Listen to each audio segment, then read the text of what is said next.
System malfunction.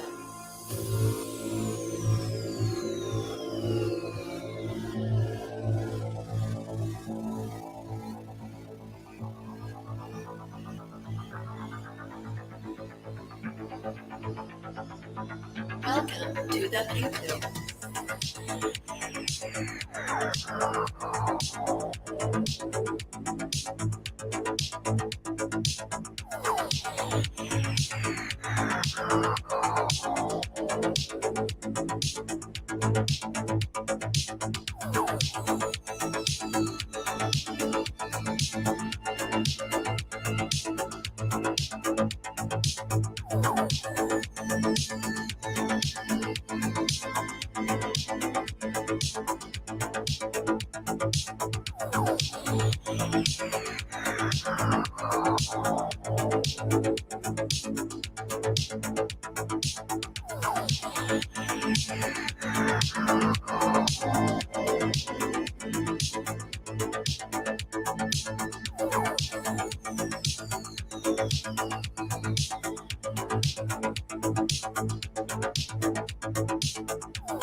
What's up, everybody? Happy Tuesday.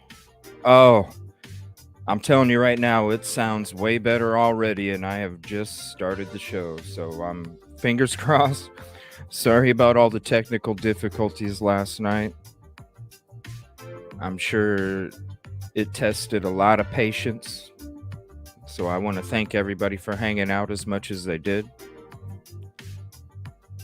I can imagine how frustrating it could have been at some points where it's just skip, skip, skip, skip. So I appreciate you.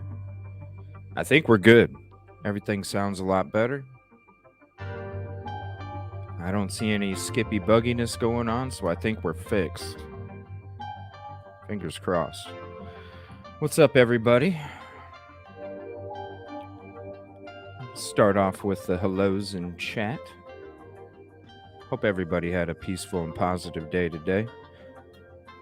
It's Flora Week, so I was out during work, and as I was doing my prep, I was supporting the Flora streamers. I think I'm gonna do me a show Thursday or Friday. I think. But we got hangout game night Friday night. Saturday night is the special Twitch stream. I need to come up with a little promotion like I do with my other stuff that I have floating on the screen. So if you have Twitch, I'll put my link in the chat. We're going to be doing a special stream on Twitch on Saturday. We're treating it because I can't have memberships. I'm not at the 1,000 subs. So we're going to be treating Twitch, and thank you for the sub, Lori. I appreciate that.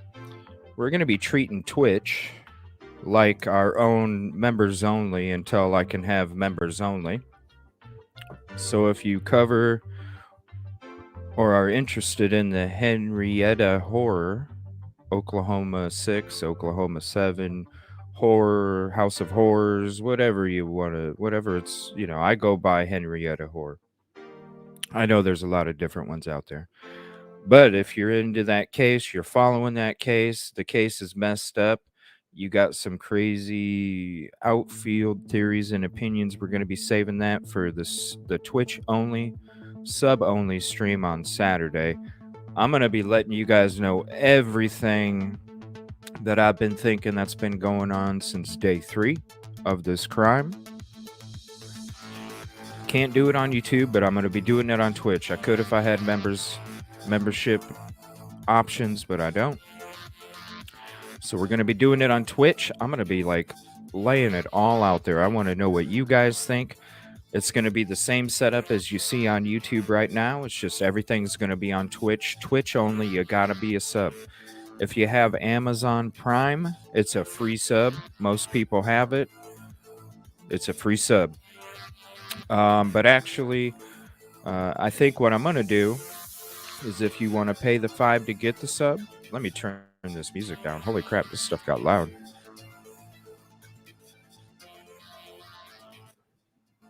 So what I'm going to do is, I'm sure there might be some people that are paying the $5, so I'm going to go ahead and have a couple shows for that first month. That way everybody can at least get their $5 worth.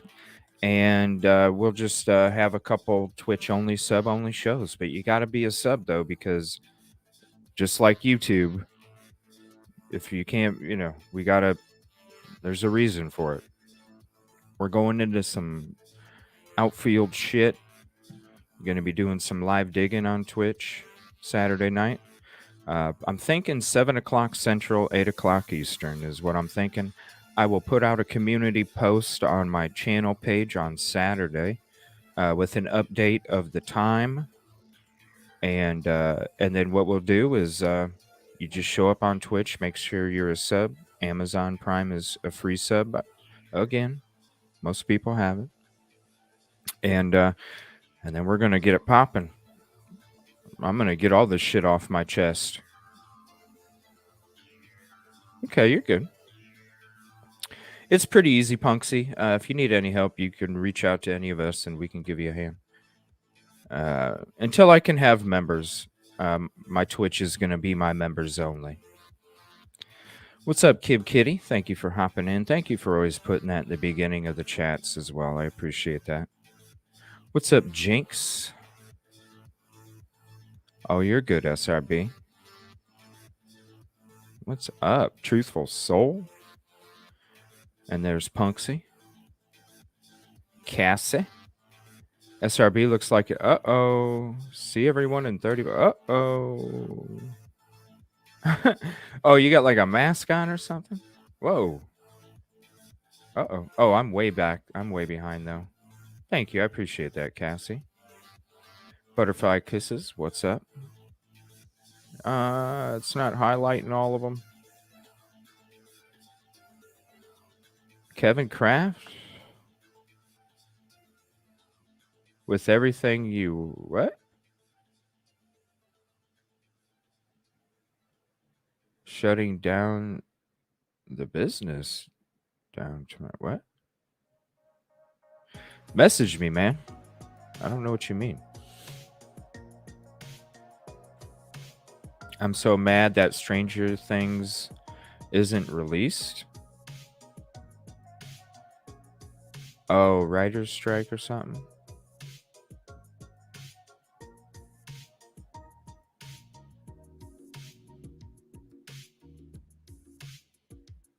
Uh-oh.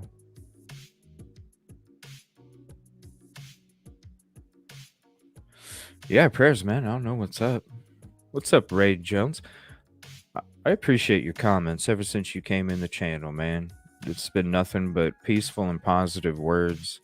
You've added to the atmosphere, and I just want to say I really appreciate you hanging out with us the last couple weeks and checking out the show. I appreciate you. Angelic Darkness, what's up? What's up? Weekend went by way too quick. Man, I had 2 5-hour streams this weekend. Crazy. Did 2 on Friday, then a 5-hour on Saturday, and a 5-hour on Sunday. I was pooped. For sure. Oh, yeah, that's right. That's right. You went fishing, right, Ray? How'd you do? No fishing, but plenty. Okay, there it is. No fishing, but plenty of sun. Weather was perfect. You can't beat it. That's the beautiful thing about nature. That's why I love nature so much. That's why I don't get upset at golf. I just love being out in nature. Got her hair. Ah, okay. Twitch is just a regular app. Most smart TVs even have the Twitch app. It's did I get it? No. Twitch. So Amazon owns Twitch. Amazon bought Twitch a few years ago. So Amazon owns Twitch. So the whole shtick now that Amazon owns Twitch is if you have Amazon Prime for whether it's your Amazon Prime Video or the shipping or anything like that, they also allow anybody who uses Twitch to have 1 free sub a month. So you can basically go subscribe to your favorite streamer every month for free. Now that's the trick with Twitch. When your month's up, you actually have to physically go resubscribe every month. Now there might be a reoccurring thing on there that I wouldn't do the reoccurring thing because as soon as I get to 1,000 subs and I'm able to have members only on here, we're just going to be kicking it on the members only on here, and I won't be using Twitch anymore. So the only reason I'm using Twitch is because I can't have memberships, so we're going around that. We're going to use Twitch for my members only stuff. And then when I can have memberships, then I would love for you guys to be over here, because then I'm going to start, doing the the emojis and all that other stuff for you guys that you get with memberships and stuff. So I think that'll be cool. Speaking of, we got LA Noir coming up.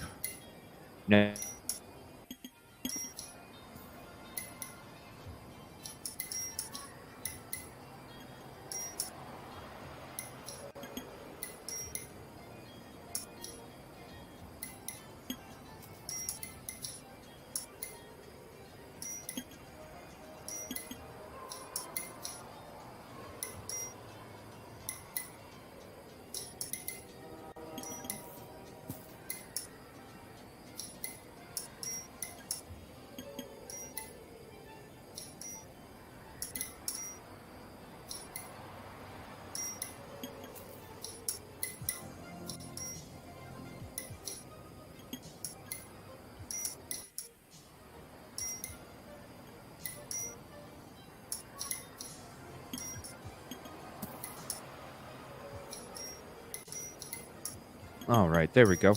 So I just wanted to throw this up real quick. I don't know how long I was on mute. Buggy StreamYard. But this will be coming up soon. I know we were talking about doing it in the beginning of Friday night's Hangouts, but I totally forgot that because all the Family Feud issues we had last week, we're going to try and have all the KibKitty and Dre and their sisters hop back up on panel this Friday to play Family Feud. So we'll either have to push back LA Noir to later that night in the Hangout, or if it's too late for the other guest to do the LA Noir later on in the evening, we can always come back and do it at another point during the weekend, and we'll make it an LA Noir episode only. So however that'll work. I do apologize. I totally forgot about Family Feud not working on Friday and how we're going to try and redo that whole thing, because I think it's going to be really cool to have KibKitty, Dre, and their sisters all up on a Family Feud hangout panel on Friday. And, you know, they get to be the whole family going against the other family. I think that'll be really neat. So that's the LA Noir stuff that I got coming up. LA Noir, I don't know if it's free on Xbox or not. I'm not sure. It might be. What's up, Dre? 8 p.m. 8 p.m. Central? Okay. So we'll either push back the LA Noir stuff on our Hangout show Friday till later that night, and if it's too late for our other guests, then I'll go ahead and we'll switch it up to another day during the weekend, and we'll just make it a dedicated episode if that's what takes place. But definitely excited. I'm sorry the Family Feud wasn't working on Friday. I did get it all fixed, and everything's working as of Sunday, and I don't see any more issues. I think I found out what the problem was, why it wasn't allowing the stream to start. It was one of the programs that I use to have like overlays and music and all that other stuff. But until they figure out their their little connection, because Xbox always has issues with somebody. Now it's with Lightstream. So whenever their bug gets fixed, it could take a month, but we're not even doing any of that stuff. It's basically no layovers, no music. I don't need it anyway. I got rid of it for now, and everything's working. So we will definitely be having Family Feud on Friday for sure. What's up, Melissa? How you doing tonight? SRB got her hair done today. All right, so we're going to go into the stuff that we were going to go into last night. We're going to go into it tonight, but we're going to kind of flip it around a little bit. We were going to do the Drunk Turkey Show, call, Dave, call, whatever you want to call it. We were going to do that last because we had to. I wanted to wait until they were done until we went ahead and showed it out of respect for them. So now it's the next day. We're going to go ahead and watch that first. Then we're going to get into the stuff with Emma, Demetrius, and maybe Enon.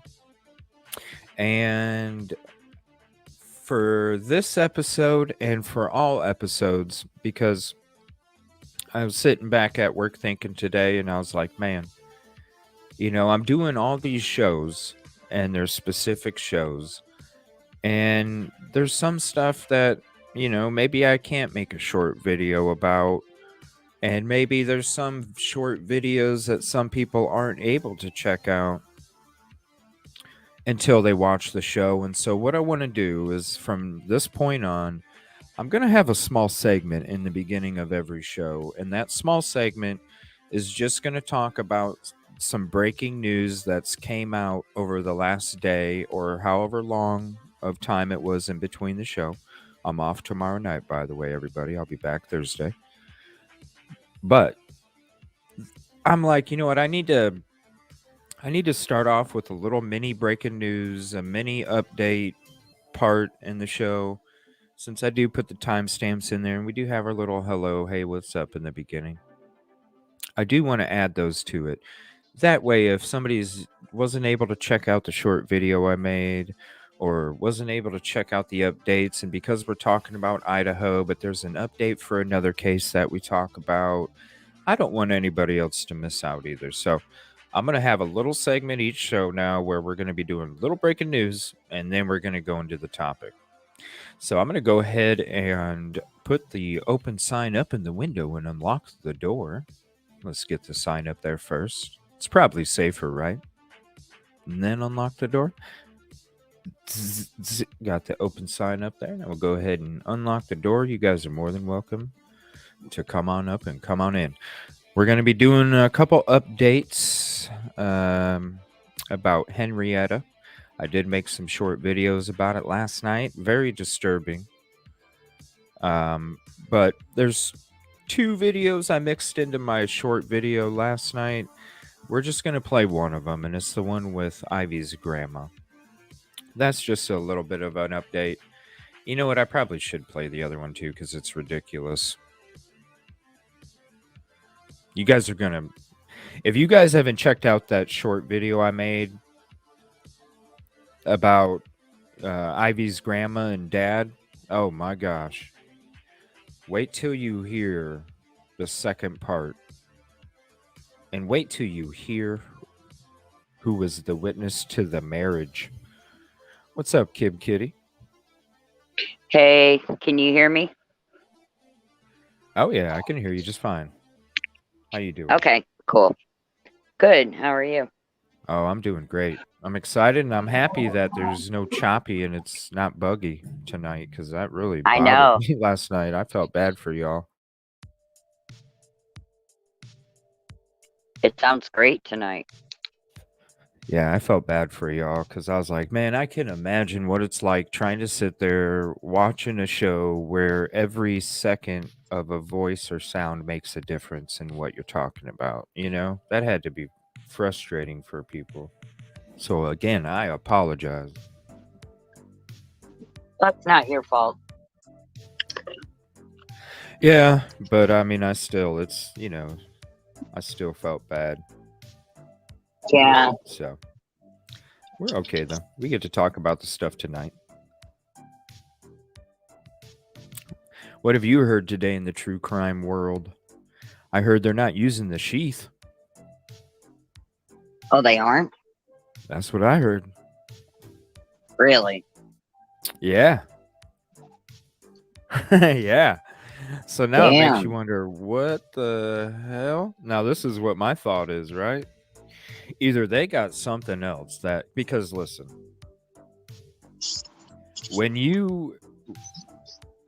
I'm not saying, this is not my opinion. I'm not saying it's the bomb evidence. Right. All right. So I'm not saying it's the bomb evidence, but you gotta imagine that the Sheath and the touch DNA has to be a major part of any trial. Right. Or investigation for that matter, but any trial. So why in the hell are they not?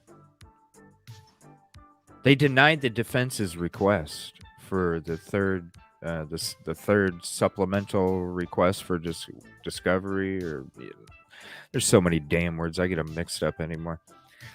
But they denied a very good part of it. If not all of it. I didn't get to read the whole thing. I just read parts of it. The parts that I did read, they denied. And to me, it's like for two reasons. One, because we went through all the stuff that the defense was asking from the prosecution. I mean, crazy, like what employee got reprimanded and what was their punishment type shit. So, Wow. my idea is it's two things, because the defense was asking for a lot, which they should.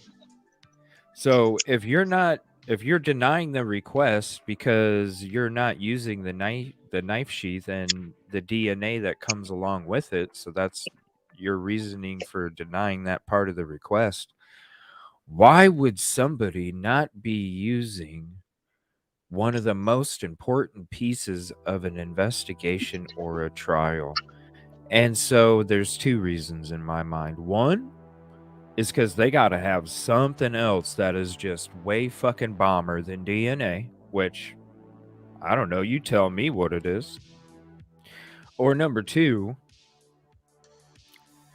they got caught up in the fact that they sent the sheath to a lab that specializes in cold cases to use enhanced DNA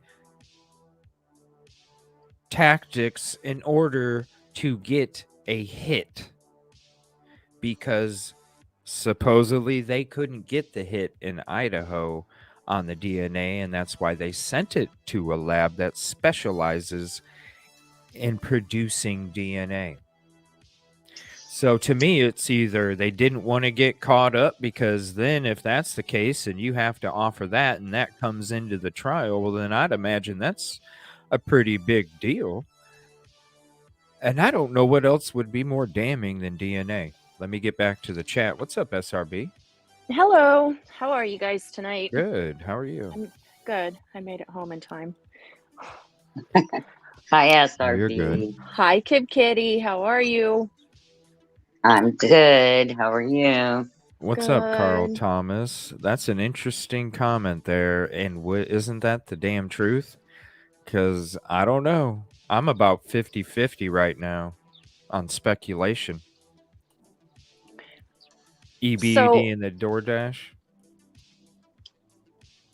on the DNA, do you know how very, very little they were sent to work with? I can imagine. I put it real plain and simple. And this is coming from, is it Othram? This is coming from their specialist. They said, if I walk up to you and touch your shoulder, just touch your shoulder, I have done left as many as 100 skin cells behind. Okay. They had 20 skin cells too. There you go. See what I'm saying? That's why they had to send it That's to the why they had freaking to other send it. lab. Mm-hmm. Yep. They had 20. That is, I knew it. they Not said that they only had it, 20, but they said it's like a fragment that is so tiny wow. you could balance it on the top of a pinhead. Wow. Wow. That's crazy. Wow. Yeah. So yeah, that's why I'm thinking they had to send it off to somewhere a lot more specialized. Yeah. Itty bit. That is such an itty bitty amount. It's not like this thing was crawling in DNA. Not if I can walk up to you and touch your shoulder and leave 100 skin cells behind. And they had 20. So 60 hairs and blood. Now, I heard there was a substance. Okay, I heard there was a brownish, what'd they say in the brownish reddish, I think. Mm-hmm. Brownish reddish substance. I don't know. It could be his own blood from a nosebleed. You know what I'm saying? Oh, on the pillow and the mat. Yeah, Right. I mean, But the I could 60 totally hairs, see that. now I believe some of them were pet hairs. 60? Yeah, I believe some of them were pet hairs. I didn't think it was that many. Oh, do you know where they found the pet hair? Where? In the Under the mouse pad of a computer. Oh wow. Really? Yes. What the This heck? whole thing is just crazy. And that's not just hearsay stuff. That's stuff that was actually wrote in the evidence findings or whatever. It was under the mouse pad. I do have that. I never did look through it. The mouse pad. I don't know, man. What's up, ATS? Thanks for hopping in. We're gonna be going into that call tonight. Sorry about last night. Gosh, that sucked. And I told you the truth. I was renaming it to technical difficulties, and I did it because I don't want anybody thinking they're coming in to actually see a show because it was not a show. We did have like Kevin Kraft's theory of him possibly helping out, which was a different theory. Very interesting. And with this knife sheath, that's crazy. 20, would you say 20 cells? 20. Wow. Yep. And tell everybody again how many cells you just touching somebody's shoulder leaves behind. You can leave as many as 100. Wow.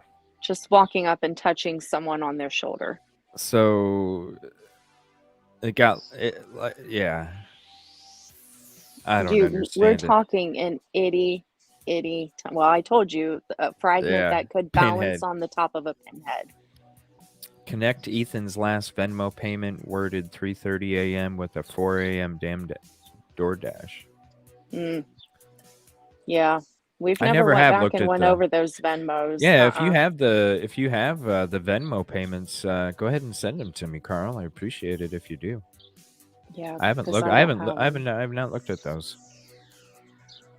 I'd definitely take the information if you have it. evilcj@gmail.com, evilcj on Twitter, or evilcj on Discord, evilcj number 2540. You can DM me on there. Yeah. So I want to show you guys something. We're going to like switch topics for a quick second. And I'll probably have like a little video or something when I go into my breaking news for the day. But until I have that, breaking news for the day. So now I'm going to switch it. I got to show you guys this. This is freaking... I don't know if you guys watched the short video I put up I hate calling them shorts because they're not shorts, but they really are short videos. So what do you do? Segments. Yeah. Yeah. Tell that to this brain up here that's used to calling it a short video, and we'll see how far we get. All right. So you got to check. I'm going to show both of them real quick. It's only going to take up 10 minutes out of our time. I want to show you the video with Ivy's grandmother. Now, this is the lady that took the video that we all saw when we first started seeing what was left behind. So this is her that was standing next to Justin, Ivy's dad, which is right under here. It was her standing next to him, and he was the one in the hat that was taking the picture of the phone that was in the kitchen cupboard. Okay? I don't know if you guys connect those or not, but that's who those people were. So this is the grandma, and they talked to the dad Justin for a minute too, but this was mainly focused on the grandmother. This is sad, but wait till you hear what's in the next video though. So just a couple quick updates real quick. Brian, first of all, I can't even believe I'm reporting out that stuff, right? Like, you can't write this. You honestly can't write this. The fiction would be, it wouldn't compare to the truth. But you had a chance to talk with the father and grandmother of Ivy Webster. She's one of Jesse McFadden's victims. I'm just so curious about what their response to all of this has been. They're shocked. They're still grieving. They're angry. You see video here. I went with Ivy's dad out to a that they built in their backyard where people drop by plants where they remember their daughter. It's so eerie being out here. There we go. Ashley, it's Uploads. dark out here. You can barely see the house behind me, but just behind me is the house where these terrible things happen. And we've been showing that video, the video from inside that Ivy's grandmother, Shannon, shot with her cell phone. A lot of people don't realize that. It is Ivy's grandma who thought, when she went inside and started seeing these awful things, that she needed to record it with her cell phone. And she didn't only do it once. She went outside and they called the attorney and said, what the heck is going on here? We don't think the police have even been inside this house. Attorney couldn't believe it and told Shannon, you need to go back inside and you need to get more video. So it was awful the first time. Just like what they said, they walked in and they called the attorney and said, it doesn't even look like they came through here with all the stuff that was left behind. She had the bravery to go inside a second time to get that video that Shane opened the entire again. I'll listen to what she told me about that. I mean, just going in that house, it doesn't take much to realize very quickly that things aren't okay. No. And if they did their job, they would have seen that from the get-go. To put but they failed. An eye miserably. hook and chain on a kitchen counter, that's not normal. Was it always there? Don't know. Was it put in when? I don't know. It was like Damn straight, Angelic. walking into doom when you walked in that house. The smell was just, and it wasn't a cat box smell. Oh, oh my God. That comment right there, the cat box smell, and it wasn't that. And it just already makes, even if you don't want to imagine, it makes you start. It's nauseating. It is. Yeah. It just makes you like think about, you know what I mean? And I'm glad she said that, because that's going to make everybody think the same shit, hopefully. And I'm angry too. That's why I get so upset on these freaking, on this topic, on this case right here. Just beyond the crime, like the way that Ellie handled it all, like it just, They it didn't It do a was is, damn thing. it's infuriating. That's the best. That's like the perfect word, infuriating. Case makes your blood boil. Yeah. Mm-hmm. When the attorney told you to go back in to get more video, I mean, as a grandma, that must have been difficult.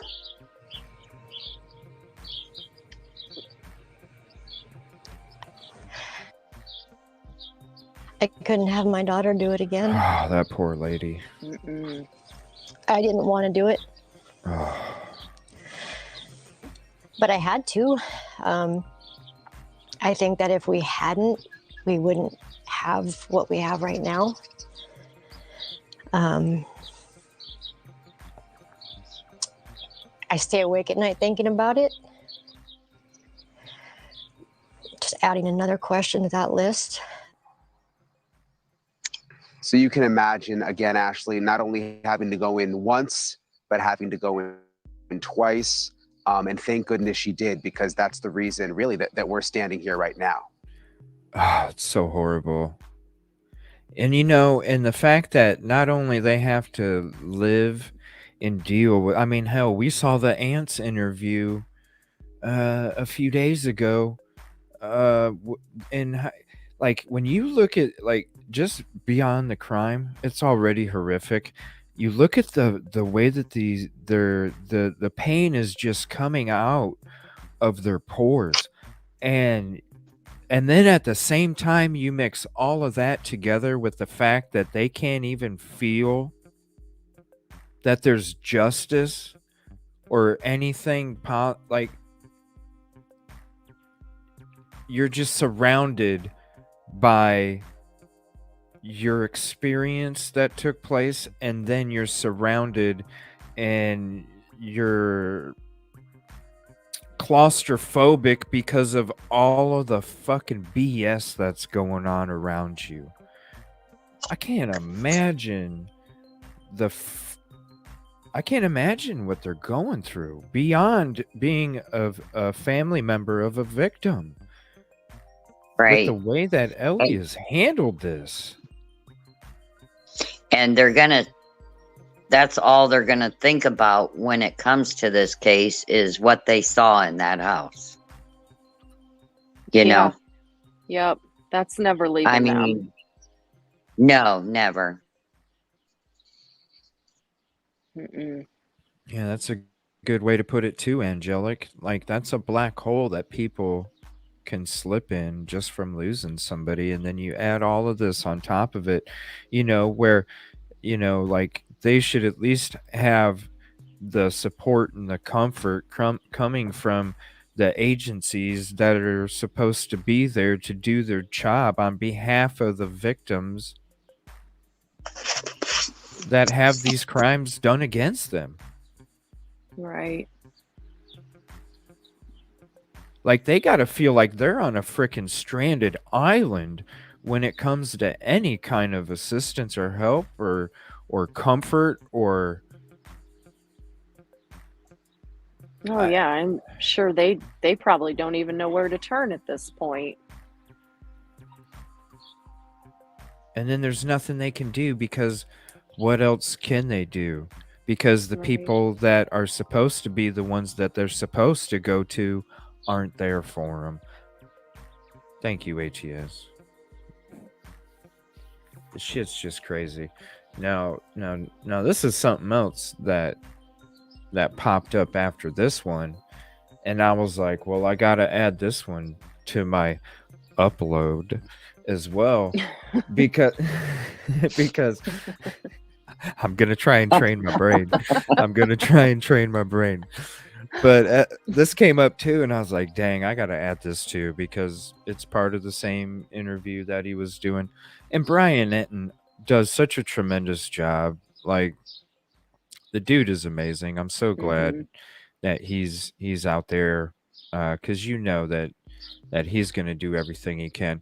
So this is where they talk about the red flags and how they were missed or ignored. And I think they need to, like, get rid of that "or" and put a big capital "and" with some flames coming out around it, because it was ignored. I don't know why it's "or." But we're going to watch this real quick, and then we will start to get into the topic of the evening. If you would like a panel invite, go ahead and ask me for one. I'll throw one out there if you have anything to say about this case or these cases, and we'll get the ball rolling. Thank you, everybody, for hanging out. I appreciate you. Signing off on the marriage certificate and the witness being the sheriff's secretary. Have you been able to sort any of that out? From my understanding, she's also, or the secretary is also, the same person who is in charge of registering sex offenders as well. And the secretary is the one who's supposed to schedule visits and do all that. And it's a little confusing that the same person who's supposed to be in charge of the sexual registry and whatnot is the same people or person that's marrying and signing off on marriage certificate offenders to marry women that they clearly manipulated. Do you think the failures initially with not searching was it an oversight? Or do you think there's something more to it with what you're learning about the marriage certificate? At this point, I think there's more to it. I don't want to call it a cover-up. I think it was, they already knew, and they just wanted to do a light investigation and say, yep, we found our guy, that's it. There's no other story here. But yet we now know there's a lot more to the story that they didn't want to investigate, and that is the question, why? Mm-hmm. And I'm going to be going into that on Saturday night on Twitch. I'm going to be telling you what I think it's been since day 3 of this whole thing. And I think when I explain to you my theory, I think you're going to understand why everything was done or not done the way that it was. Because it never made sense to me until I came across some shit a couple days after the crime took place. And then I was like, yeah, that's probably about it. Yep. And since I can't have memberships, I'm going to be doing it on Twitch on Saturday. Twitch only. Sub me on Twitch. Are you going to be able to hang out with me up there Saturday night, SRB? Yeah, probably. Too far ahead? Too far ahead? Yeah. And As it'll... long as everything's normal here, yeah. Yeah, I'll have open panels so y'all can hop up and tell me what you think too. It's going to be like a members only show, but it's just going to be over on Twitch until I can have memberships. But yeah, we're going to be going into some stuff that, you know, there's a reason why. There's a reason why we're just doing it on Twitch. But I want to hear what you guys think about what I have to say and what I'm thinking. I want to hear what you guys think when it comes to your theories and thoughts about it. And then we will just keep it all on Twitch for that evening. Or for Sounds the rest good. of it, for that matter. Cool. Is Kevin back? Where's Kevin at? Yeah, if you have anything for the show, you can send it to these links right here. And then just let me know if you sent me something and I haven't checked it yet. It doesn't give me a ring-a-ding-dong in my ear when I do get stuff unless it's from Discord. Yeah, this is crazy. And then, you know, he's like, he wasn't trying to call it a cover-up. He doesn't think it's a cover-up, but I think it's a freaking cover-up because I don't know how you can go in there, walk through, leave all that stuff behind, and then sit there and be like, yep, it's case closed. You got family members at the house trying to hand evidence to you, and you're just like, well, you can keep it or you can just toss it. Just throw it in the dumpster. We don't need it. I don't know. To me, it sounds like a freaking cover-up. Mhm. And I know I can't wait for Saturday because I got a totally different crazy theory that you guys probably wouldn't even think. But I'm telling you, this stuff just makes sense. I don't think things went down the way everybody thinks they do. And that's just a different thought that I have about the other stuff. Very well could be like it is. Like it's been reported. But I don't know. I don't know so much. I won't be able to come to that one maybe next time. Yeah, we'll be doing one the Saturday after. Kevin Kraft's going to hop on with us the Saturday after. So I'll be doing a Saturday Twitch sub-only stream this Saturday and next Saturday for sure. Probably 7 o'clock Central. But I'll put out a community post on my channel on YouTube with the exact time that I'll be getting on.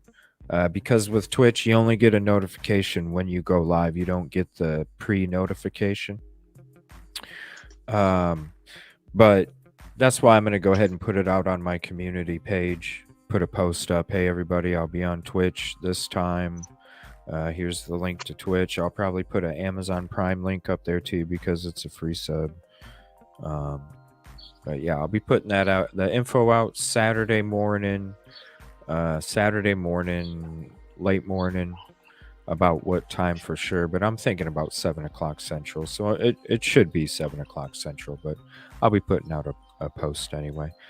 But you should talk to someone, Kevin. Where's Kevin? I don't see him typing.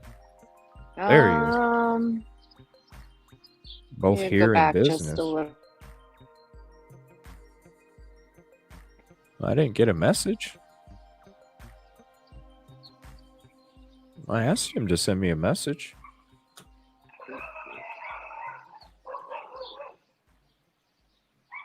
I don't know. He just said he's out here Yeah, I don't in know. business. Well, I know he mentioned something earlier in the beginning of the show about shutting his business down or something tomorrow. I don't think I was in here for that. Yeah, I said, send me a message, man. I was kind of confused. I didn't know what it meant. I am too. Yeah, if anybody can reach out to him.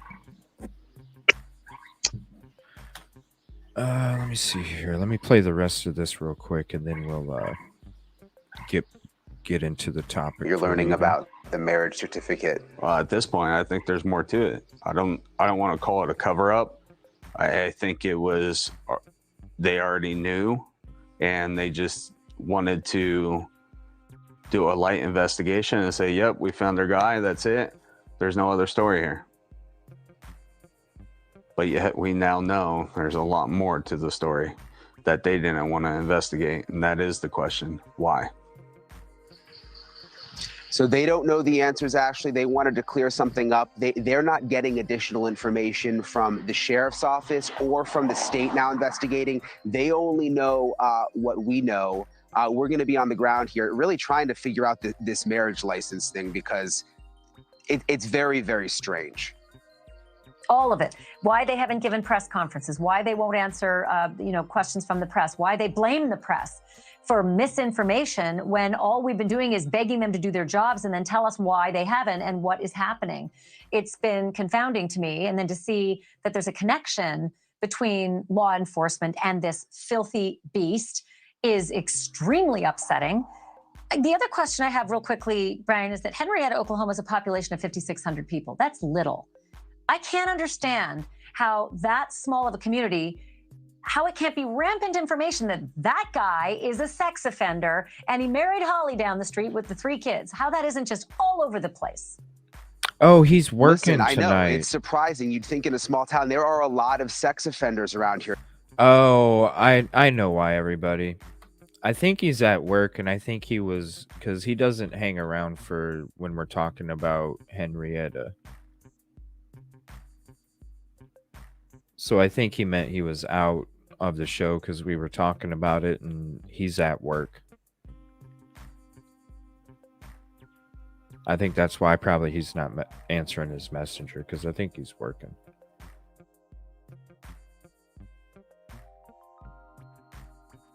Though we've gone through the list. Justin Ivy's dad was telling me even after the murders, they were at their other son's kindergarten graduation. There was a sex offender, he says, in the audience. The principal had to come out and tell that man to leave, someone who they say had been at the school before. They believe if these murders hadn't happened, they wouldn't have even been noticing and tracking these guys the way they are right now.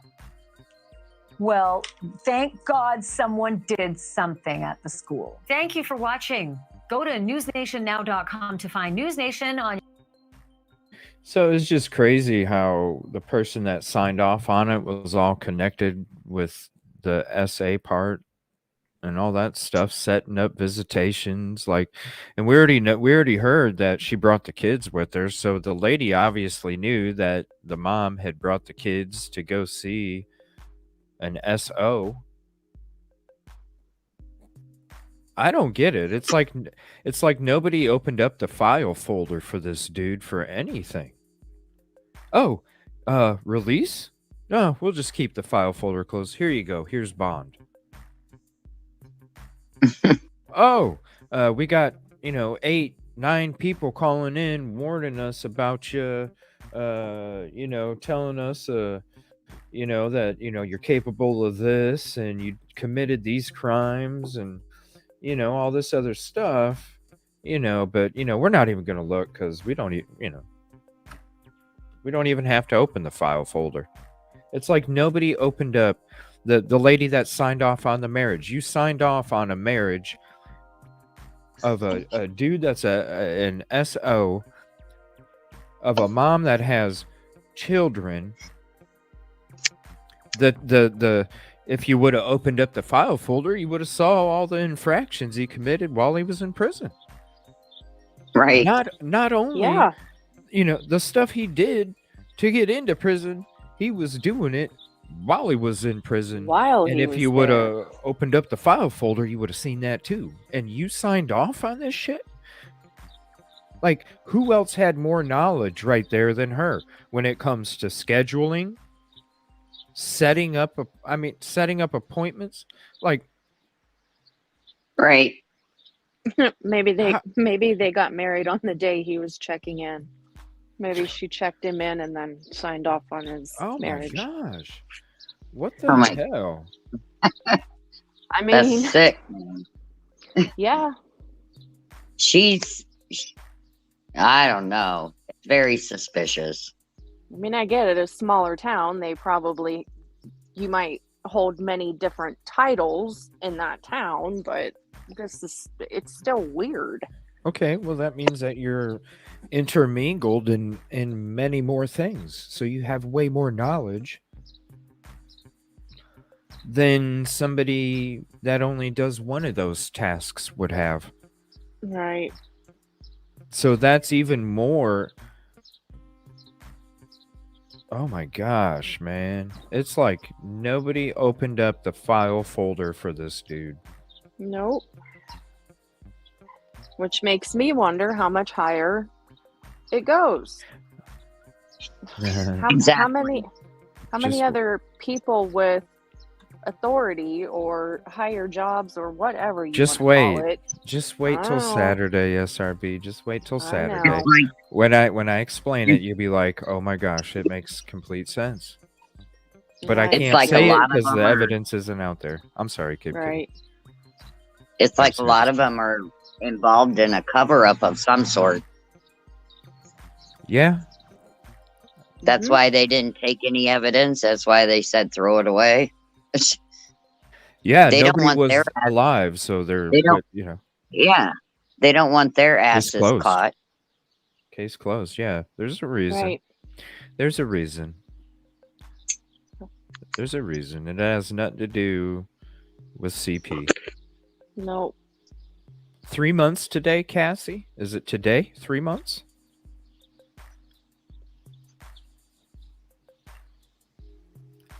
Congratulations. Wow, so big. I think it was 3 months on the 2nd. Oh, it already came up? Yeah. Wow. I told her it just goes so seems quick. like just yesterday she was pregnant. It all does, goes so doesn't quick. it? I know. I remember her coming into the show for the first time, and she was like, she was ready to have the baby then. I remember that. She's just like, oh, it's so much, this many weeks left. And I'm just like, hey, it's going to go by in a snap of a finger. And it Like, did. hang out in the show. Time will just fly. And all of a sudden, Now she's 3 months old. all of a sudden, SRB's flying out. Yeah. I had to make sure her plane landed safely. Right? We're- Everybody was checking on me. Yeah, we were all worried about you. Well, I appreciate it. All right. Anyway. Well, yeah, you're a very important part of the show and the channel, and we all Oh, appreciate thank you and you. all the hard work that you do for the show. It And a definitely friend. appreciate Thank Because you. I You will guys not all be are doing too. Y'all know you're my family around here. it. Yeah, it's a good vibe that we got going, and I appreciate it. Totally. It is. It's a different vibe than a lot of them out there. So I appreciate the teamwork that everybody does to help make that what it is and what exists in this community. I really do appreciate it. Now, this just came out. I don't know. It said over 20,000 pieces of evidence given to Kohberger's attorneys. And this is from Court TV. This just came out about a half an hour ago. After this, we're going to get into the Drunk Turkey Show Anonymous Dave call. We did the other one, a Truth and Transparency show a couple nights ago. If you haven't checked that one out, please go show love on her channel if you do come to my channel to check out our commentary during it. But definitely go show love over there. We're going to be hitting up that call after that, and then we're going to be starting to talk a little bit about Emma, Demetrius, and maybe even some Enon, because that's one name that you guys are always wanting me to check out, and I have not checked it out yet, and I really want to see. I mean, before we even get into this video, do you guys have thoughts and opinions on this Enon dude? KibKitty probably has more than I do. I did not. I was suspicious of him from day one, and I still am. I don't From know day why. one? It's just, from day Yeah. one. Wow. No Yeah, shit. she's always said that. No shit. I've Mhm. always said Enon involved somehow. And it was Huh. just very suspicious how quick he left town. Because I heard a lot of back and forth. As time went on, because I do hear a lot of stuff. I just never really checked it out because I only really check out the stuff that I really think is like super super, involved in the case. Now, when it came to Right. that, there was a lot of interviews. I heard a lot of different things, so it was one of those things where it was like, I'll check it out if I Mhm. get to it. But you guys just keep talking about it, and so you think, KibKitty, that from day one, that's a long time. And I'm surprised you've never bounced like a lot of people where it went back and forth, where you did, you didn't, you did, you didn't, you did. It was just straight. I don't know. There's just something about that guy I just don't trust. I don't know. I'm following my gut. My gut says he's involved. Well, It's I a don't. gut. Yeah, I didn't look into him too much. In fact, I think the last thing I really even watched about him early on was somebody on their live stream was showing him doing his dancing around with his his fire sticks. Yeah. I got roped Fire into sticks. watching it because my jaw was on the ground and I couldn't look away. Fire and, sticks. and after that, I was like, all right, I don't even know what to think of him. What I did don't he even- do? What are those things he was messing with, KibKitty? He does like, oh Jesus. They I- had fire on the end of them, didn't they? Like a And he was, tribal like, thing or something? twirling Like them Hawaii- around and dancing. And, Yeah. oh, y'all. Yeah. It was, oh. Really? Yeah, Huh. keep pulling his pants up because they kept dripping and falling. And What the honestly, from that point on, I think I just went, oh my God. And then I never really went back to him. But yes, KibKitty, you have said all along. So you've watched like interviews with him and stuff, KibKitty? Like, Yeah. on, Yeah. do you I've seen remember his the channels? interviews. Mm-hmm. Do you Oh, remember the geez. No. channel? No, I'm senile on that. Senile. It's just been a very long time. But yeah, he only did interviews like in the beginning, and then I think he went quiet for a while. And then I think I might have heard somebody resurfacing him with videos or Yeah, interviews. he was on but somebody's he channel was, recently. He I was can't remember. he was in another state by then. Oh, But he so was I in didn't- California. California. He was in But- California yeah. before Brian got arrested. He left town right before Brian got Oh. arrested. Oh, Right. really? Mhm. Oh, I didn't Yeah. know that. I thought he still lived there. No. Oh no, he left. Oh, I didn't know he moved because they always call him the neighbor. So I just assumed he still lived in the same property. 'Cause Nope. I always see him being referred to as the neighbor. So No, I he just was skipped like, town. oh, no way. He Really? skipped. Yep. Before BK was even. Why did he skip? Did he say? That's why I'm so suspicious still of him. Oh, It's- maybe need to dig back into him a little bit. Yeah. It's just very strange that he skipped town before Brian got arrested. KibKitty, if you run across things, shoot them my way. And Yeah, Yeah, I'll see what well- I can find. okay. Yeah, I'll explore them Yeah. all. Well, yeah, we'll just explore the ones you think are the best ones to check out, and I'll sit there and I'll put my common sense to it, and I'll let I you mean, know. 'cause What I I think. mean, Hell, at not this everybody is going to agree with me, but that's how I No. feel. Well, No, but not that's- everybody agrees on everything Yeah. anyway. I mean, Yeah. hell, there's all kinds of potential rabbit holes here. Oh yeah, Or it And could be that's- completely cut and dry and it's BK and they got the right person. That's all there is to it. I mean, And that's Well, why I we just like it hope here. the We can all have those I hope the opinions. state has a lot of evidence because I don't know. Yeah, Yeah. I do too. I'm starting to get worried the closer it gets to the preliminary. I'm right there with Coming you. soon too. Coming soon too. All right. So this is 20,000 pieces of evidence. I don't even know. Let me see here. It says approximately 10,000 pages of reports, 10,200 photos, 9,200 tips, and 51 terabytes of audio visual media. 51 terabytes is a That's a lot. lot. A lot. Yeah. So where do you get all that media from? This would that include like all the cell phone extractions and stuff like that? Well, when you're talking about Fire Sticks, Roku, and Mhm. all that, you're talking kilobytes, man. Right. And that ain't That's even why a megabyte. So it's got to be the surveillance. I mean, it's got that's to what I'm be a asking. lot of Stuff like video. that. It's Okay. got to be a Okay. lot of video. Picture Mhm. files don't take up much. Scanned files don't take up much. I mean, hell, one song is literally a few megabytes. It ain't much. So if you're, just one song on a CD is just a few megabytes. It's got to be a lot of video. And I don't know.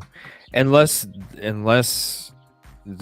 I could, man, 50, I don't know. 51 I have a lot of crap on the computer and it's not even close No. to a terabyte. So 51, I don't know.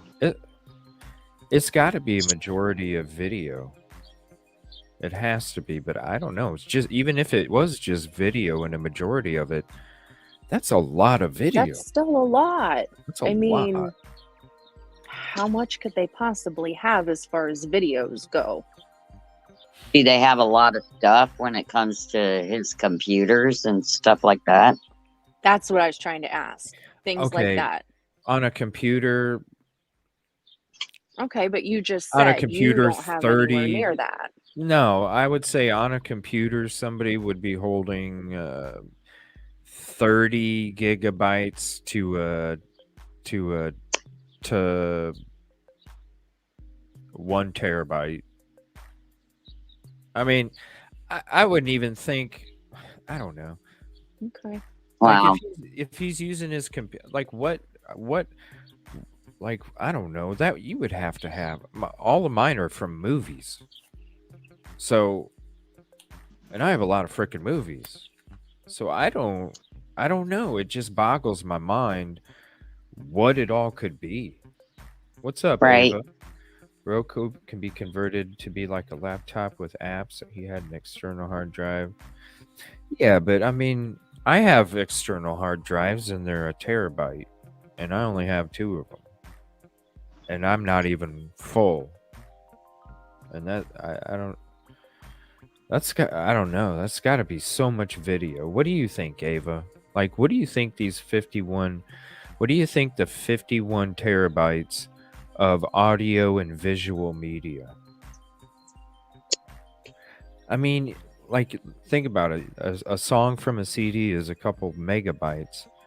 You need 100 megabytes. No, you need 1,000 megabytes to be a gigabyte, right?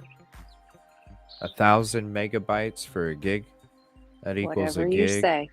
I think so. I think No, 1,000 whatever megabytes you is say, a CJ. gigabyte. Right. I have 1,000 no idea. gigabytes I'm is a learning. terabyte, I believe. Okay. 1,000 and 1,000, right? 1,000 megabytes is a gigabyte. 1,000 gigabytes is a terabyte, I think. Let me know what you think, Ava. All right, I'm going to get into this video, and I'm going to see what they're all talking about, and then we're going to get into that drunk turkey show caller. So probably about 15 minutes for that call.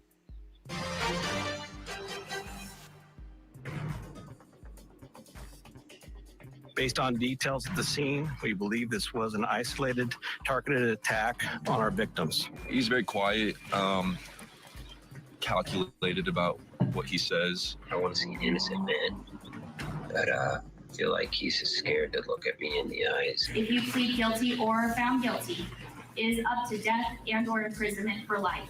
Do you understand? Yes. The man accused of killing 4 University of Idaho students will be back in court next week for a motion to compel discovery hearing. Now, Brian Kohlberger's defense is asking the state to turn over evidence. In response, the state listed all the discovery provided to the defendant, including 10,000 pages of reports, more than 10,000 photos, and approximately 9,200 tips. Now, in the filing, the defense claims certain reports may contain exculpatory information, but the state says in the motion response that the defense has not said what that information is, and if they know about it, the prosecution doesn't know about it, so let us know what it is. Kohlberger faces 4 counts of first-degree murder and 1 count of burglary in the November 2022 stabbing deaths. Steve Gonsalves, the father of victim Kaylee Gonsalves, told ABC News, quote, "I can't wait to see the evidence, and then I'm going to bring it. He's going to realize that this is the family that's going to make sure he doesn't get away with it." Several key pieces of evidence in this case surround Kohlberger's actions after the murders. Court TV legal correspondent Julia Janae reports. Handcuffed and dressed in a red jail uniform, Brian Kohlberger, the PhD student, made his first appearance as a defendant in a Pennsylvania courtroom. He was arrested at home with his parents on December 30th, wanted for the murders of Madison, Kaylee, Zana, and Ethan, 4 college students in Moscow, Idaho. I did not imagine the investigation would lead to the Commonwealth of Pennsylvania. Pennsylvania State Police were asked for their help in his capture after Kohlberger was identified as a suspect. Mr. Kohlberger was taken into custody without incident. This news of his arrest came as a shock to the small community near the Poconos. This place is known to be like a nice place, like it's a tourist place. It's the Mount Poconos. I mean, to hear this, it's so real for me. To be honest with you, it feels like a dream at this point. Not only is the area better known for its scenic mountain getaways, it's more than 2,500 miles from the crime scene.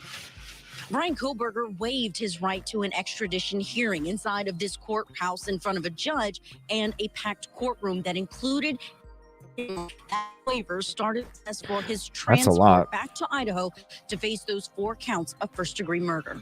Having read those documents and the sealed affidavits of probable cause, I definitely believe that one of the main reasons the defendant chose to waive extradition and hurry his return back to Idaho was the need to know what was in those documents. Those documents are expected to reveal some of the evidence against Kohlberger, including details about a white Hyundai Elantra the police say was in the vicinity of the victim's apartment around the time of the murders.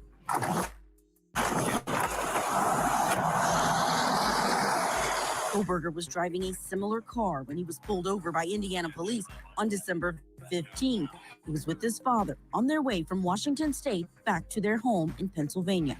Kohlberger was a graduate student at Washington State University in Pullman, the campus just minutes away from the apartment where the victims were slain. In law enforcement, we understand the best thing we can do for victims and their families is to follow every lead, collect every piece of evidence, and bring those responsible to justice. All right, still with me, civil rights and appellate attorney Mark McNaught and former criminal defense attorney Kirk Nurmian.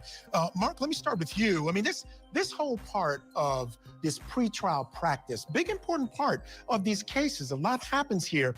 I can't help but feel like the defense here is attempting to control the narrative somewhat. This is the second time that they're claiming and exclaiming about possible exculpatory evidence. They did it with the surviving roommate wanting to depose her and talk to her, so they're going to travel out there and talk to her. Now they're doing it here. That's my feeling. Your thoughts? I think you're probably right. I mean, I think there's the 2 things going on. First, they do want all of the evidence that they can get, right? They want to know the entire state's file. They want to see what's in there. Exculpatory. I also think that they are making, they know that this isn't happening in a vacuum, that there's a lot of media coverage on this. And so they know that the more noise that they make about there's going to be exculpatory evidence, we don't know what all the evidence shows. It does set a narrative, especially in a case like this, where the only evidence is circumstantial. And, it's not like there is a link between Mr. Koberger and any of these alleged victims. And so given that you got this circumstantial case, it makes a lot of sense to get out. Okay, I have a question. Where in the hell did this ID from one of the victims that was found in a glove inside of a shoebox go? I have no idea. Yeah. Is that part of what he wants to know? Well, no, that wouldn't make any difference. He would know what was in there. Right. Unless he wanted to know if they found it. I don't know. Like, everybody was talking about that shit for a long time. Where's it I'm at still now? trying to figure out how he did what he did in that time frame, plus was able to take things, namely an ID. I mean, which is normally in a purse or in a wallet. Did he look around for it? I guess it could have been any kind of ID, but still. I feel like I need to read through the PCA again. Well, that was in December the 30th. but the 29th? ID thing, that was in the Pennsylvania one. Oh, yeah. Yeah. Yeah. I don't know. It was like the big thing to talk about for like a month and some. Now all of a sudden it's like, well, where's it? I mean, the guy just said circumstantial, nothing that ties him back to. I mean, because we've been talking about the damn cell phone shit for a while now. Like, you could be 30 blocks away. 30 blocks is a long distance. So, and like other people have brought up, in the past shows, like you guys said, he had friends there. Like, I think somebody even said Enon was one of his friends. Somebody on here said that. But that you could have friends in the area. It just, if this whole time we thought that this Sheath was like,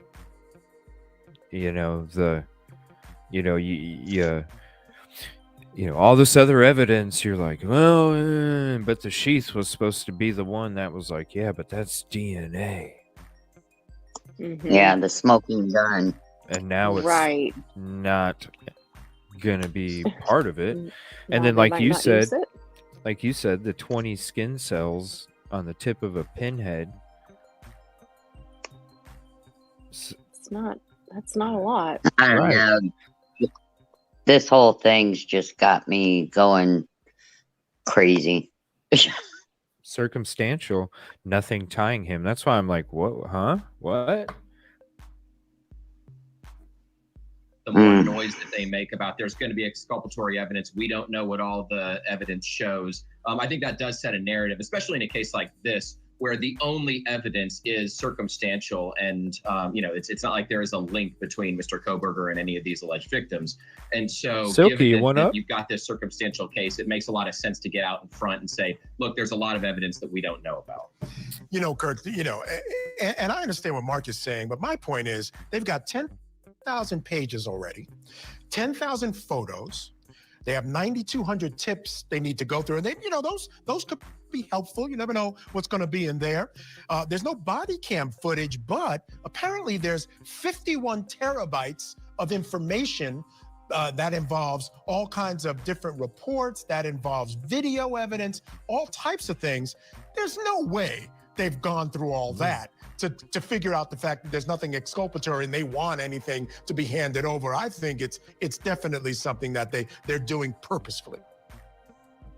Well, look, I'm going to push back a little bit, Mike, because remember, this is a potential death penalty case here, and there's no limits on the scope of information. The fact that X amount has been disclosed really means nothing. Thank you for if they joining feel the like show. there's I other appreciate things it. How are you doing today? in the investigation that could be exculpatory or maybe perhaps mitigating when we talk about that mitigation phase and death penalty. So they're very, and keep in mind too, when we talk about a death penalty case, the defense attorneys, they have a certain requirement of diligence and zeal in order for any conviction or any death sentence to hold up, and we could be doing it again. So they are right right to go after every single bit of evidence that they possibly might think. And of course, they have another source of information.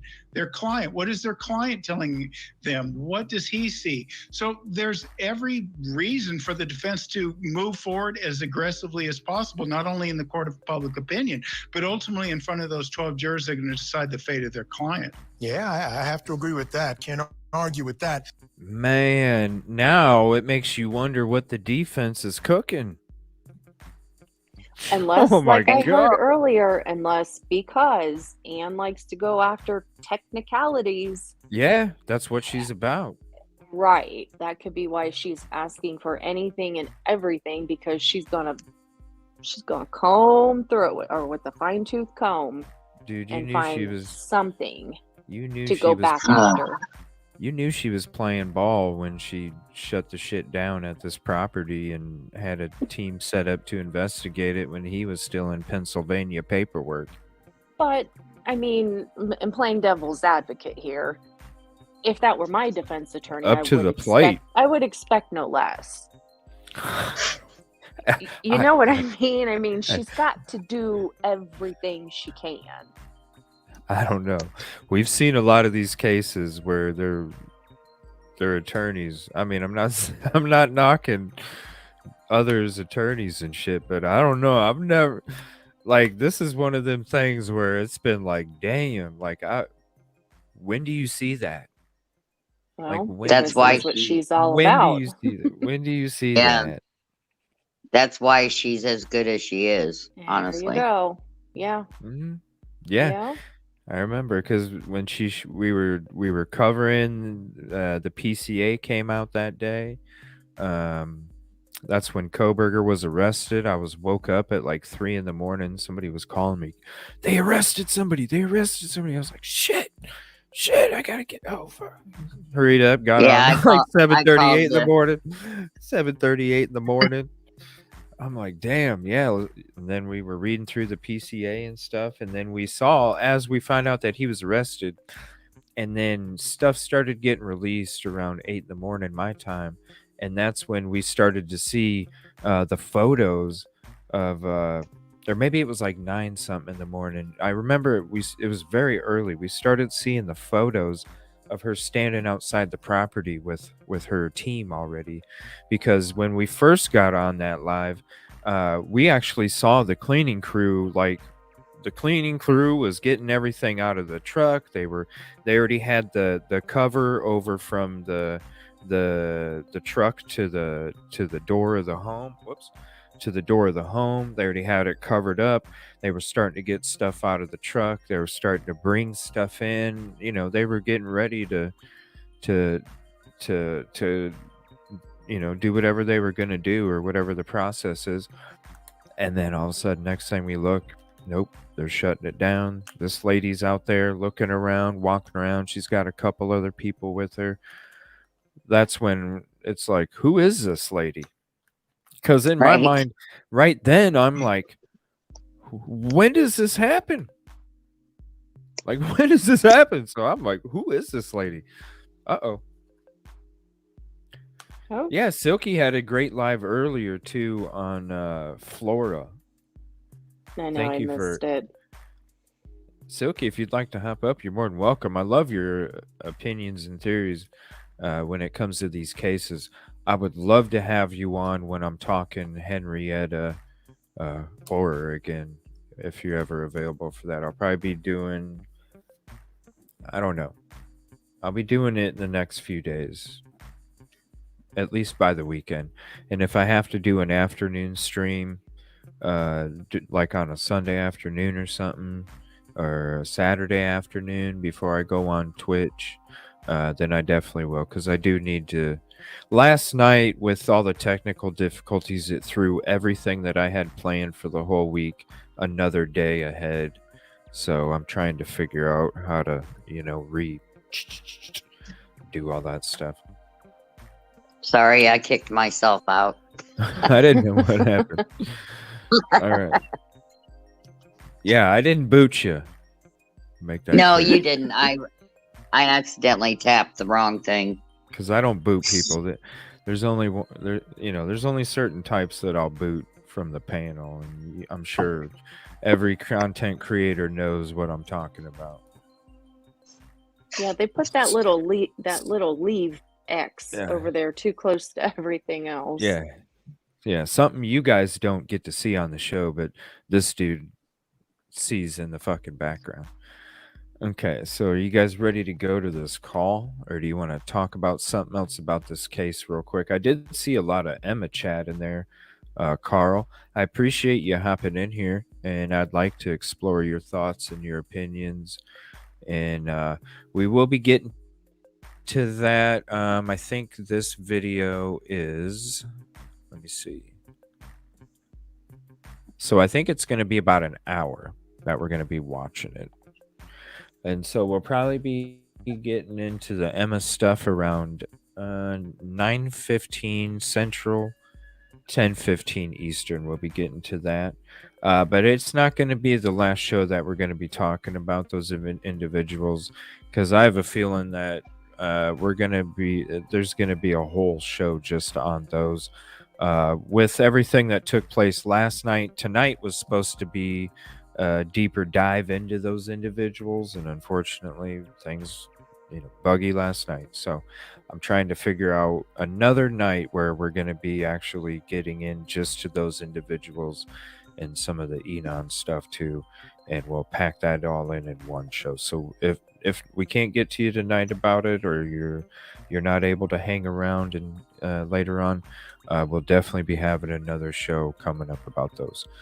All right, so this call is about an hour, so let me skip ahead. I'm going to go ahead. In the meantime, I'm going to hit play on it, and then I'm going to end up throwing up the channel links and everything in the chat and on the screen as well.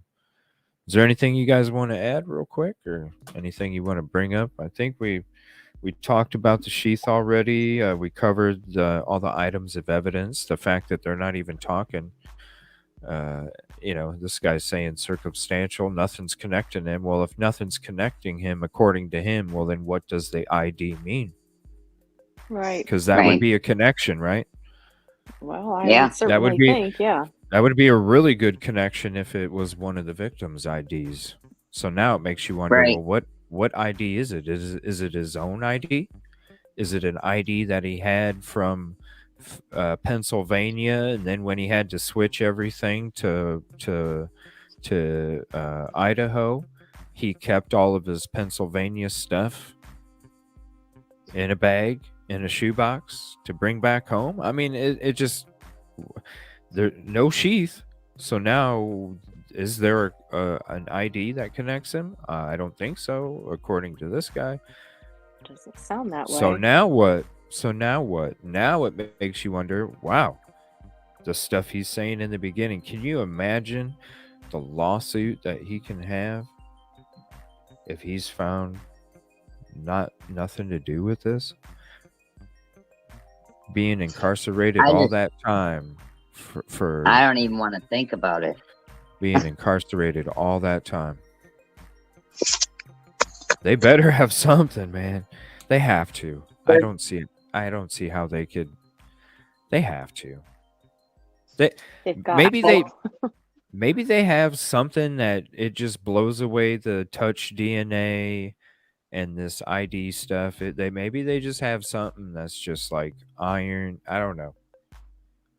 Because if it's 20 skin cells, it ain't that strong of evidence then. So really, it ain't nothing for them to say no, we're not doing it.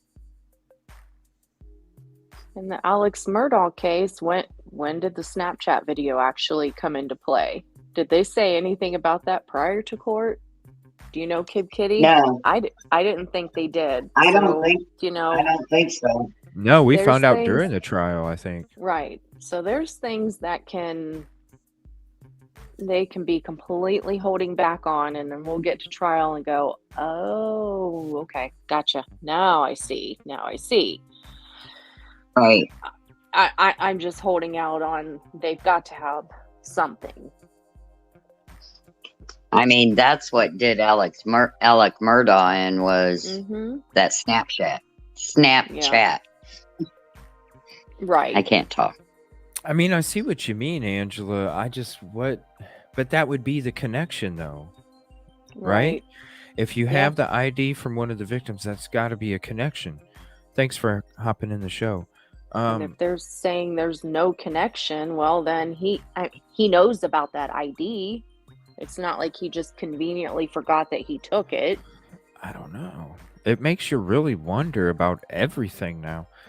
Carl says, have Ellie identified and questioned the people, in particular 5 people with potential impact on crime, current suspect E and D, and Ethan's siblings. I think there was about 12 people, Carl, and I think 4 or 5 people went inside, right? If I have those straight, I think it was around 12 that showed up. 12 that showed up, 4 or 5 that went in. I mean, I even made an upload video about the fact that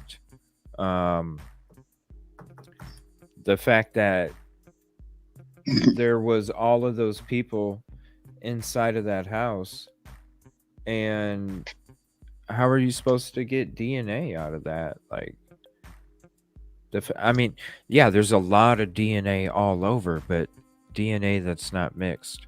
And then you don't even, like, I don't know. Everything is just, I don't know. Today was a curveball for me because,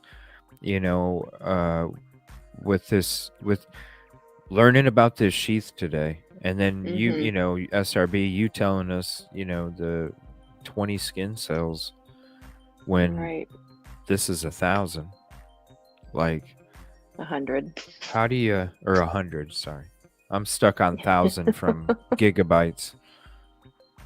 They got to have something bigger. They have to. I hope so. I really do. All right, so this is Drunk Turkey Show, and I'll throw out the link if anybody else wants to join up on the panel too. Now, he has a hearing May 22nd, I heard. Yeah. And what's that for? You know who else has court on the 22nd? Is that with the gag order again? Is that what that's for? With Gonclave? Well, Gonclaves? Is that what that is? I don't know. I call him Goncalves. Goncalves. Yeah, what did I say? I think that's what it is. I don't know. I've heard so many You're right. different. I've heard so many you're right. different. I said it wrong. What's going on with my shit? Why is my shit freezing? Can you guys hear me? Yeah. Yeah. Okay. Something's up with my mouse. Hold on.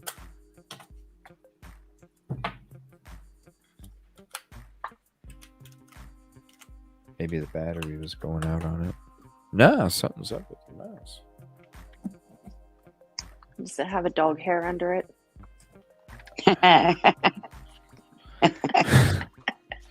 Nope. Are you serious? The mouse quit working. No, I can't move nothing on my fucking computer. Oh no. What the Just use your finger on that pad thing on there. No, nothing is working. Your whole computer I never froze? use a mouse. No, nothing. Not even never- the mouse pad on the computer. Oh no. Oh no. Are you fucking serious? I've never used a mouse. It's been years since I probably not was using even one on right a now. computer. I'm I can't using help you that- guys.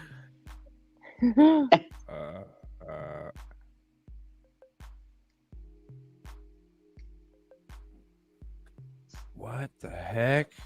Okay, is it working? Hello? I don't know. Is it working? The Can you hear me? video's not running. Yeah, I can hear you. Okay, Oh, we my can mouse hear is you. moving, but it's not clicking on anything. Okay, come on, let me get to this video so I can at least hit play and we can... You need a new mouse. No, it's not a. It's not the mouse. Cassie says you're unfrozen. On camera, I must have been frozen on camera. Oh, maybe. No, the mouse is working. The mouse is working fine. It's not clicking on anything. It's basically I can see the mouse moving on my screen, but it won't click. Let me see. Me.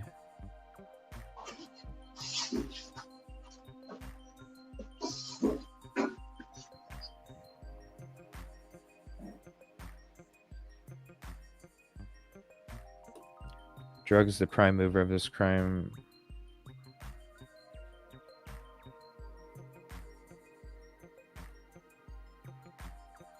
That's what we'll be exploring. Yeah. And thanks for all your information tonight, and I hope you have a good evening too. Thank you for hopping in. Okay, there we go. There you go. Oh, now I just clicked on for like 5 minutes. Good idea, Ray. Uh-oh.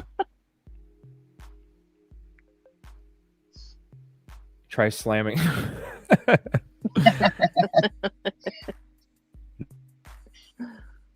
Not 4. 3. Just 3 times.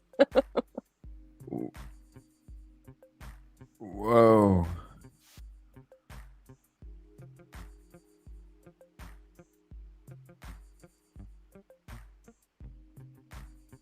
Oh God, Cassie. You guys are nuts. All right. Wow.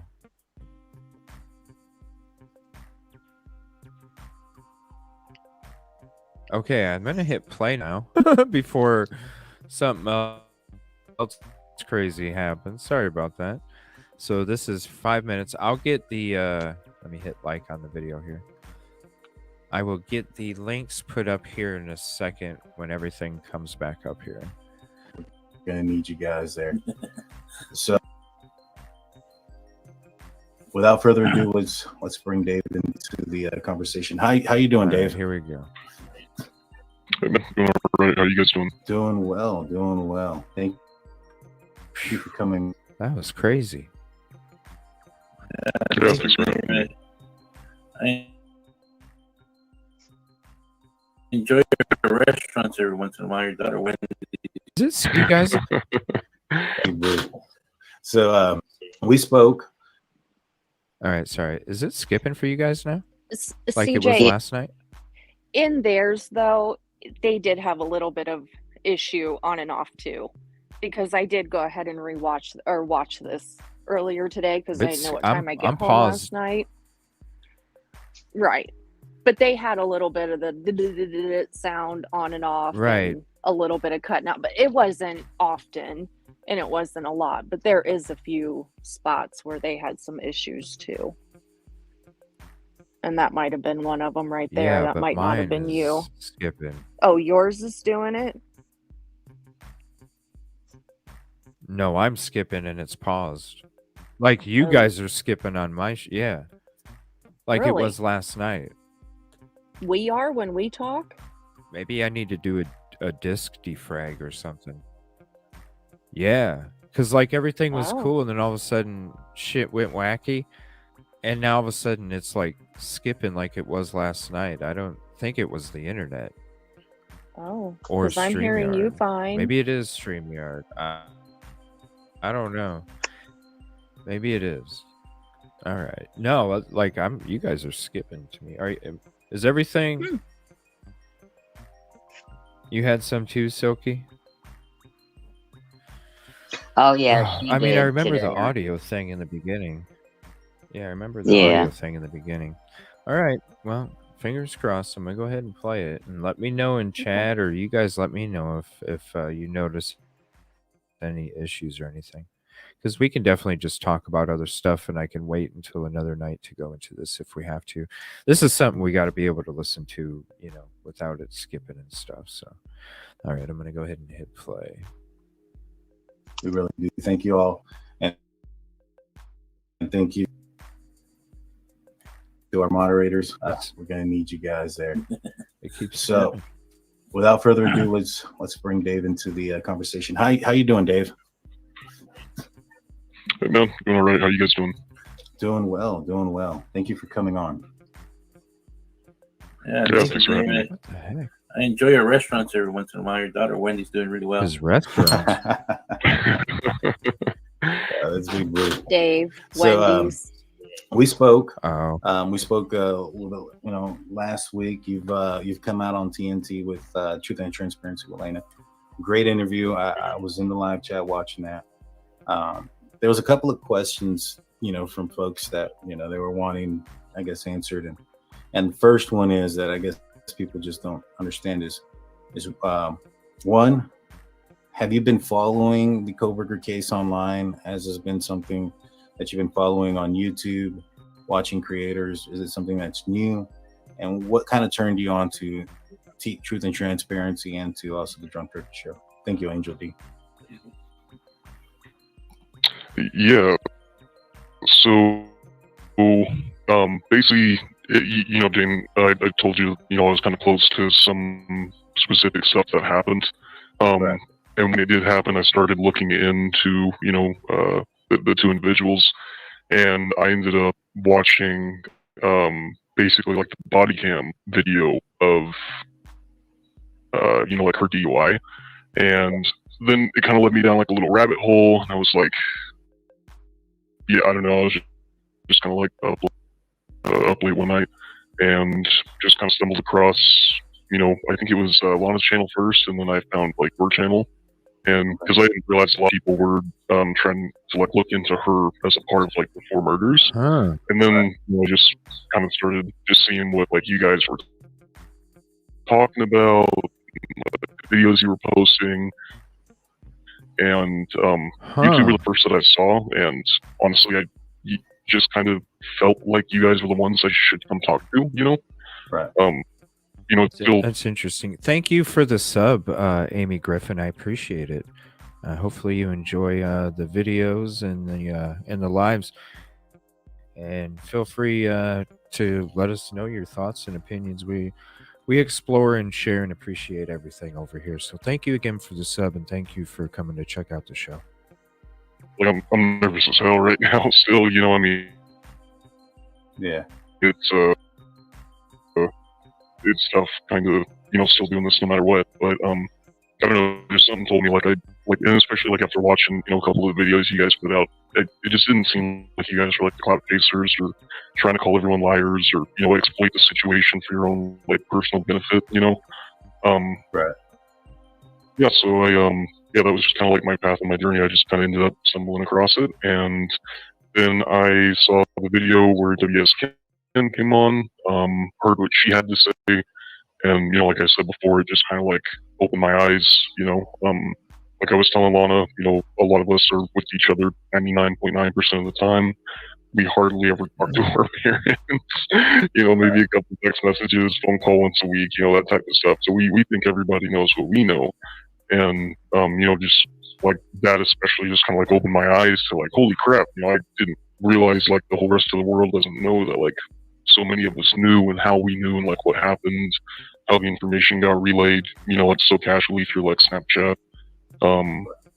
Just different stuff like that just starts making you wonder, starts making you ask questions, and then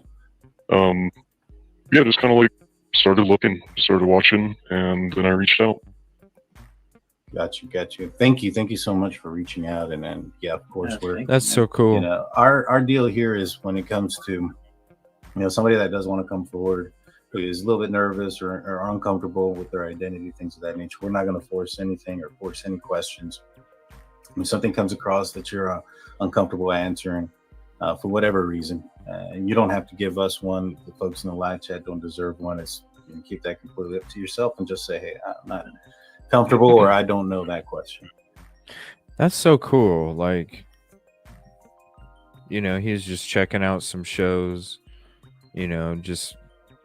he was even exploring shit like we're exploring before he even had made a call. He saw the body cam. We saw the body cam. There's a lot of different things coming out. I was even talking earlier to a few people before the show about, um, like just the stuff, the background of them two, and the things that they were into, the things that they got in trouble for, similarities to DoorDash, just different, a lot of different things. I've started to, ever since that body cam, and then the other body cam, the DUI, and then the body cam from the house and things like that. Just different things coming out.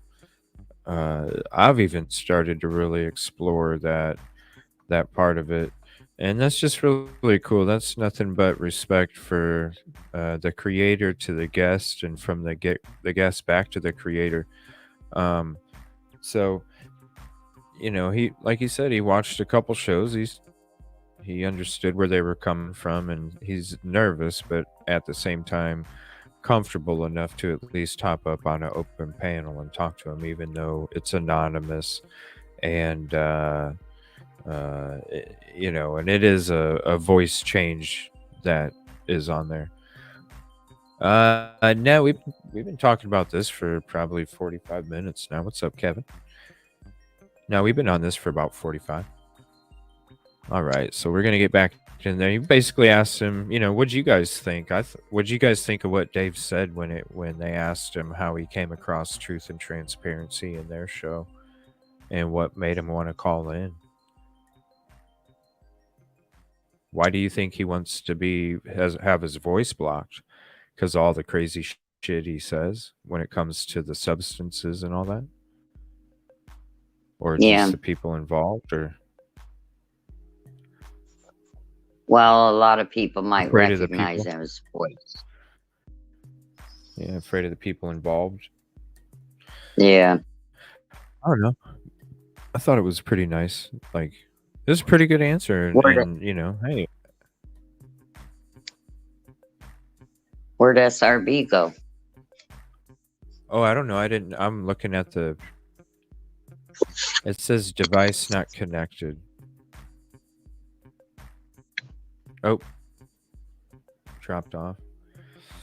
Yeah, we'll be covering that. I'll be having its own show here coming up soon. I did cover a little bit of the newest stuff that came out. It is terrible. Angela, thanks for hanging out in the show. If you haven't watched and I know they're decent, like lengthwise episodes on the Henryetta horror, but please check those out. Especially the interviews that we watched, and then any of the information after that. And you can even see the upload videos that I put up there. It's just I totally feel you. It's terribly sad. It's uncalled for. It's ridiculous. It's whatever name you want to come up with. Really, it's ridiculous. All right, we'll get back to this call.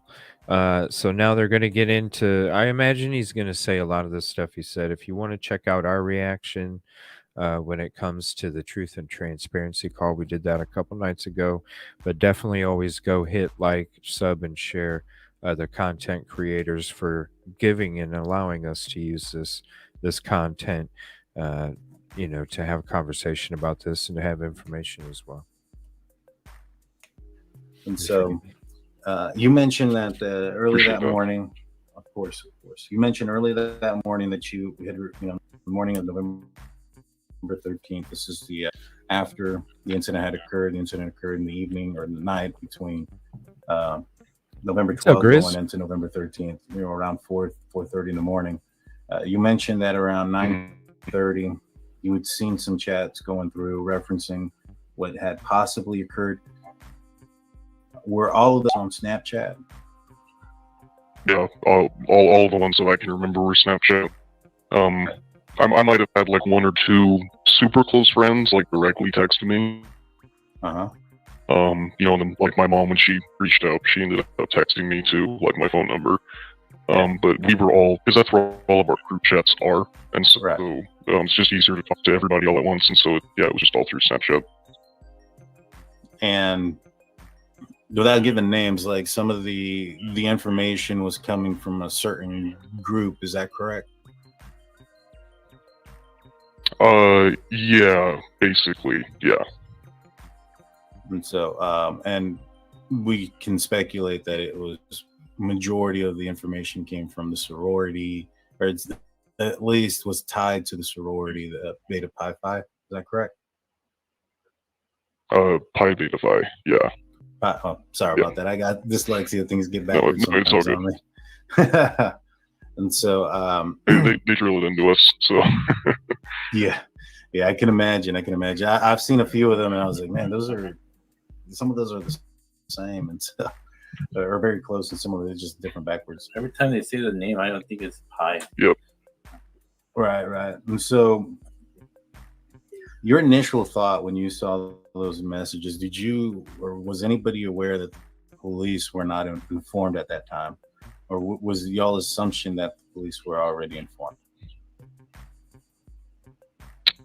It wasn't really anything that we like immediately thought of, because yeah, you just kind of make the assumption that if something like that happened and you heard about it, then there's cops there, or it's being taken care of, or if you know about it, then other people must know about it too, right? So, yeah, no, it didn't really, yeah, like if we heard about that, we're not like wondering if the cops are called, I guess. I don't know how to describe it. It just didn't, you know, like I was telling Lon, we were just so enveloped, like that it happened, you know? Yeah. Yeah. I mean, I would assume most of us, we get a message, be like, okay, something bad happened, somebody else is taking care of it. That's always my.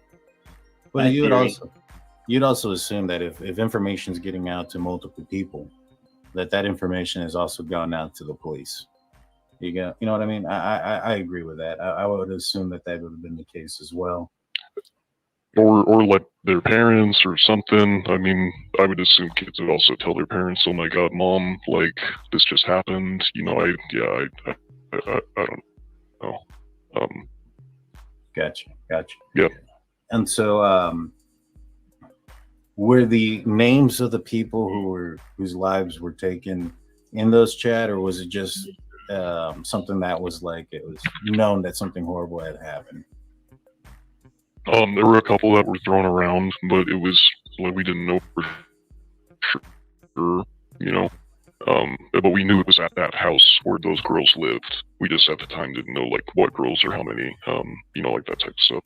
Got you. So there was just the rumor was, and initially the rumor was by, you know, the situation happened by a knife, right? And then it changed a couple times. Is that correct? Yeah. It was stabbing at the very beginning, because I remember like scrolling all the way back up to the top whenever I opened up the group chat, and it shows you like the most recent stuff, you know, and you're just like, oh, okay, there's something serious going on. So, you know, scroll all the way back up, and then it went from, you know, stabbing, scroll, you know, like a little bit, and then it went straight to OD, and then everyone's talking about the OD. What? And I know you mentioned on Lena's it went to the. Oh, go ahead. I'm sorry about that. What? Oh, I was just gonna say, and then it didn't go back to stabbing until the information came out later from like the university and the police department. What? We knew it was at that house where those girls lived. We just at the time didn't know like what girls or how many. And so, were the names of the people whose lives were taken in those chat, or was it just something that was like it was known that something horrible had happened? There were a couple that were thrown around, but it was like we didn't know for sure, you know. But we knew it was at that house where those girls lived. We just at the time didn't know like what girls or how many, you know, like that type of stuff. Got you. So there was just the rumor was, and initially the rumor was by, you know, the situation happened by a knife, right? And then it changed a couple times. Is that correct? Yeah. It was stabbing at the very beginning, because I remember like scrolling all the way back up to the top whenever I opened up the group chat, and it shows you like the most recent stuff, you know, and you're just like, oh, okay, there's something serious going on. So, you know, scroll all the way back up, and then it went from stabbing, scroll, like a little bit, and then it went straight to OD, and then everyone's talking about the OD. What? Right. The OD. And then I know you mentioned on were Lena's told initially. Huh? I said, yeah, initially they were told, well, stabbing, and then they were told it was OD, which didn't surprise them because of All the ODs going on up there. right. And like he That's said, crazy. I think he says it in Lannis. He's like, they could have got a bad batch. We didn't know. That's right. Uh-huh. But then eventually it goes back to stabbing. So yes, that is what they were told. And the text message or the messages that were going around. Wow. Okay. Okay, that's all. Go ahead. I'm sorry about that. Oh, I was just gonna say that it didn't go back to stabbing until the information came out later from the university and the police department. Now, when the police came out that this was a targeted event, and they came out that they weren't sure if one of the persons or the people were targeted, or if it was the house itself that was targeted, did anybody come up with a theory as to what that meant, or knew what that meant? No, we couldn't figure out really any good reason that kind of like made sense of what happened or why it happened. Like I was saying to Lana, it's like it was like a head thing. Like, we just thought our small random town was just this. See what I'm saying? SR? This horrible event, and we didn't know if it was going to keep going or if they. Did you hear that, SRB? Ted Bundy. What did he say? Oh, yeah, He said yeah, it was- yeah. He even. We all thought it was like a 10 Buddy situation. Yeah. He worked Right, for the, Koberger was trying to work for LE. Bundy was working with him. He worked in politics. Like, Uh-huh.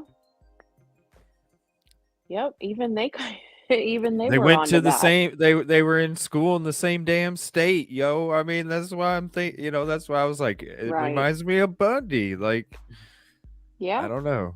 I can't said I can't open my brain and let people see what's inside. All I can do is try and express it. I just thought it was No, I funny he get said it. that. That's all. Yep. They, That's what they went you to. got the one guy or all the guys, or the right guy, or because they didn't tell us a lot for a lot of things for a while, and Now I was when all the BS and crap came out, we just unplugged, So Right. They just real quick. Thank you, Doc unplugged Terry, with your everything. $49.99 super chat. Says hello, Dave, Whoa. and congratulations on the new baby. Hi, Big Blue. Dave, thank you for your courage. Sending love and prayers. Stay strong. I went back and I was looking through one of the Facebook groups that's out there referencing this case, and they were talking about stuff that was coming out early on in this case. And one of the things that came out was that that somebody had seen the person inside the house that committed this crime. Did you ever hear that rumor that somebody in the good house, question. one of the surviving witnesses, saw the killer in the house at some point? No, not from anybody that we were talking to immediately about it. We heard that later when it came out, like the news and stuff. Got you. All right, cool. That's good to know. So they heard that later when the news came out. This the source of this information is an anonymous caller. That's all we can go off of. Now, will we take little bits and pieces? Of course. Will we take everything? I don't know. It just depends. You know what I mean? So, I mean, I don't really. You're right. I mean, when it comes to the OD stuff, I don't know. I never really even What do you guys think, KibKitty and SRB? I don't think there was really any kind of. I mean, but it's just I'm not there. I wasn't there. I'm not LE. I'm not an attorney. I'm not. I don't have access to this information. I just feel like it wouldn't be anything to do with it. The OD stuff. I never heard anything about what Angela had just put. Yeah. I didn't hear that. I haven't heard that at all. Where did I miss that? I don't know. missed it too. I did hear something like that earlier this morning from. I saw something being put out like that earlier this morning. Mhm. I just never paid too much attention to it. Yeah. Because I just Yeah, don't. I just I don't know I think there hadn't was any heard it. ODs. I don't know. No. But I wasn't there, No. so I really. It's just my opinion, but I don't know. I hear you, SRB. I only have my cell phone, and sometimes stuff is fun.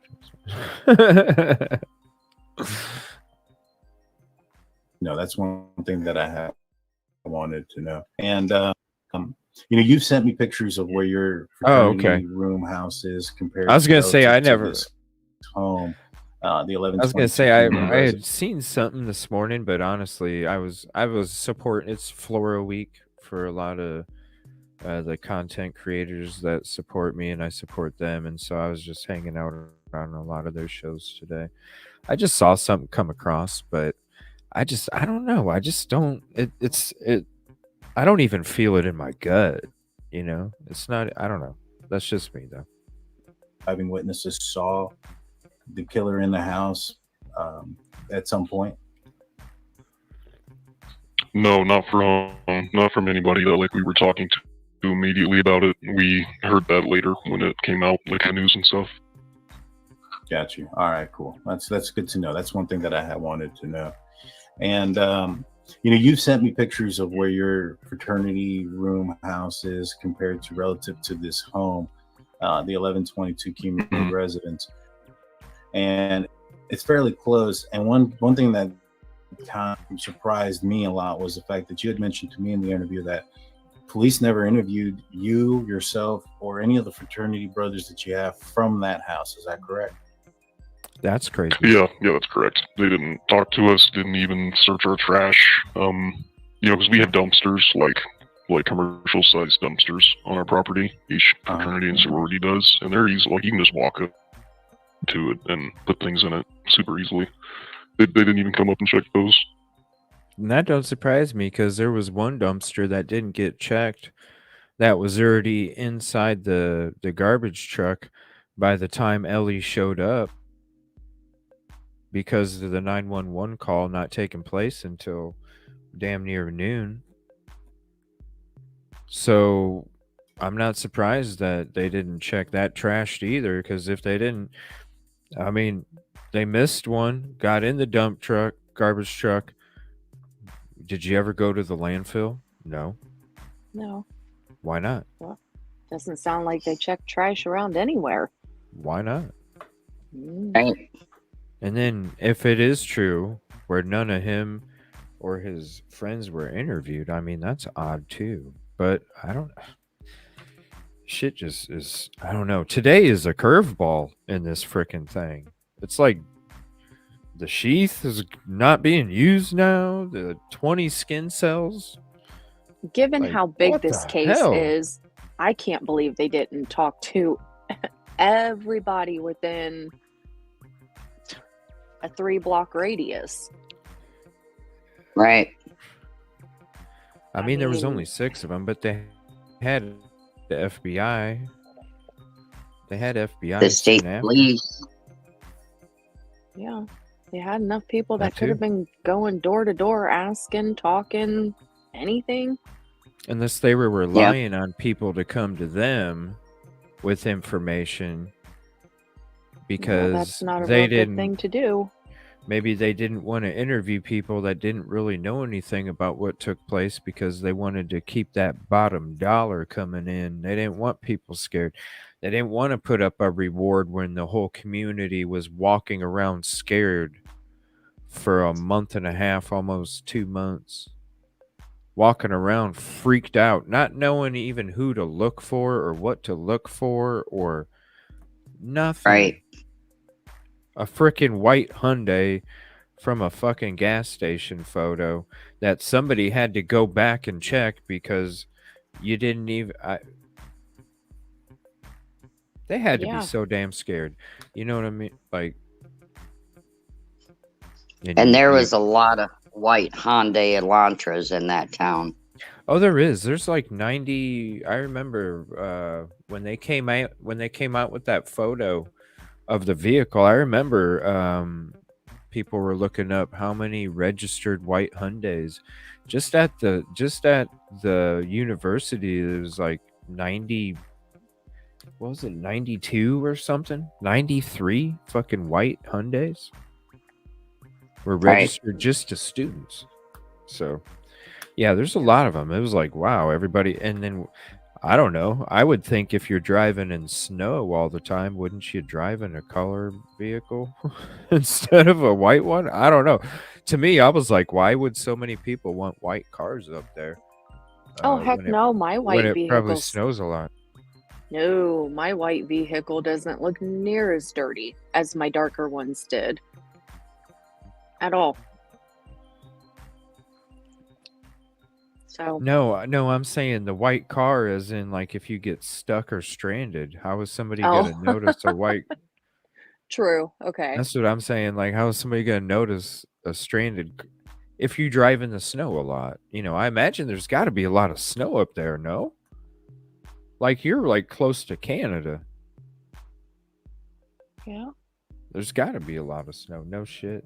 Especially in the mountains. Yeah, like that's why I was like, when we first heard about how many were registered, I'm like, whoa. I would think like bright colors or something. So if something happens, it's like, hey, what's that yellow thing in the field over there, honey?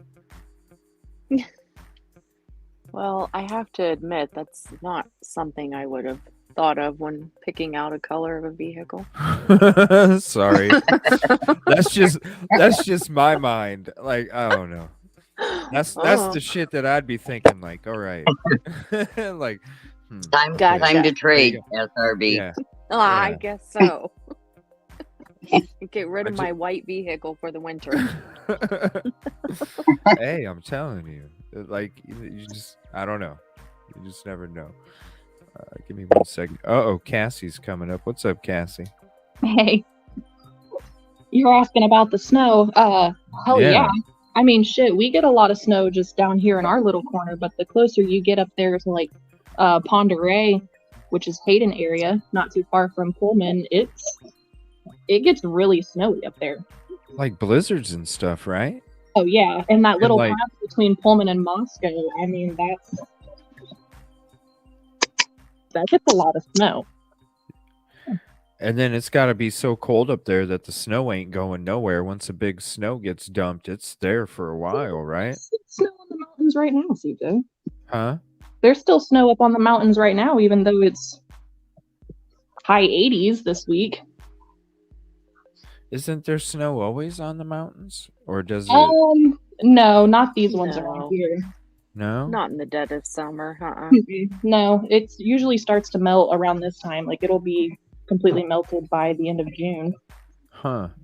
Is it California then? I'm thinking that is there. Yeah, you're probably thinking closer to the mountain range in Cali. Yeah, like I thought there was like snow always somewhere on one of them, but I don't know. Is Cassie talking or is that SRB? No, it's me. It's not my mom. That was Cass. Okay. Hi, Cass. Hi. Trying to get Liberty in this onesie and it is not working. Aw. So yeah, a white vehicle isn't the smartest idea for this area. I don't know. It's just crazy. That's what I thought when they first did that. It was like, okay, there's 90 some, and there's like 14,000 students that go to the 14,000, something like that. It's a very small number that go to that university, and there's 90 some freaking white Hyundais, not blue, beige, red, all white, just the white ones. And I was like, what? That's just what I thought of. I'm like, damn, it's got to snow up there. What happens if you get stuck? Nobody's going to see it. AAA, if you get stuck. Yeah. What do you think about this Dave call, Cassie? I feel like a lot of it's believable. What's up, Banji? Thanks for hopping in. Some of Appreciate it seems questionable to me, but I mean, a lot of it we've heard, we've had confirmation on. Yeah, there's a lot of stuff that's been brought up or talked about that's been speculation for a long time, even from the very beginning. You know, the whole fact of it being a substance house or, you know, interactions in the property or whatever. But, you know, it's all, you know, it's just interesting, though. It's something that we first heard of when the case first took place. And then it kind of died down from that for a while. And now all of a sudden it's kind of coming back up. And then all of a sudden Emma's coming back up with it. And it's like, whoa, now you find out about the Sheath today. They're not using it. Like, whoa. You find out this touch DNA. Really, the whole time? Thank you, SRB, again. Really, the whole time it was just a little, not even a... It's like, what? Today's a curveball. What the hell happened with this Idaho 4 case? Thanks for checking out the show, Angie. I appreciate it. I'm still in shock about this Sheath. I am too. Mm-hmm. I know. It's crazy. It doesn't make me feel I didn't good. even expect it. I saw it before I came home. I feel like I need to read through the PCA again in the future on a show again or something, because Did she drop off? I think so, because now I don't see her picture and it shows her being on mute. I wonder if she disconnected. I'm right here. Whoa, I can hear. Okay. Yeah. Well, CJ's little screen went blank with a little like loading symbol there for me for a second. Yeah, you look like the guy on. You're just the little white guy now. The default. No, I don't know. I didn't do anything. I muted for a second because Liberty was laughing and yelling at me. Maybe you got a text or something. I don't know. StreamYard's weird. You gotta like almost shut your. You gotta put it on vibrate and not. It's almost like if you try and do something other than have StreamYard up the whole time, you will kind of bounce from it. All right, we're gonna go ahead and internet. It's been weird lately. It could be my internet. It's been weird. Yeah, we got this new little router and it's freaking junk. Oh yeah. Yeah, don't buy Netgear. Have them return it, or just go to the store. Yeah. Well, that sucks. All right, so I don't know. I mean, it's the source is anonymous, Dave.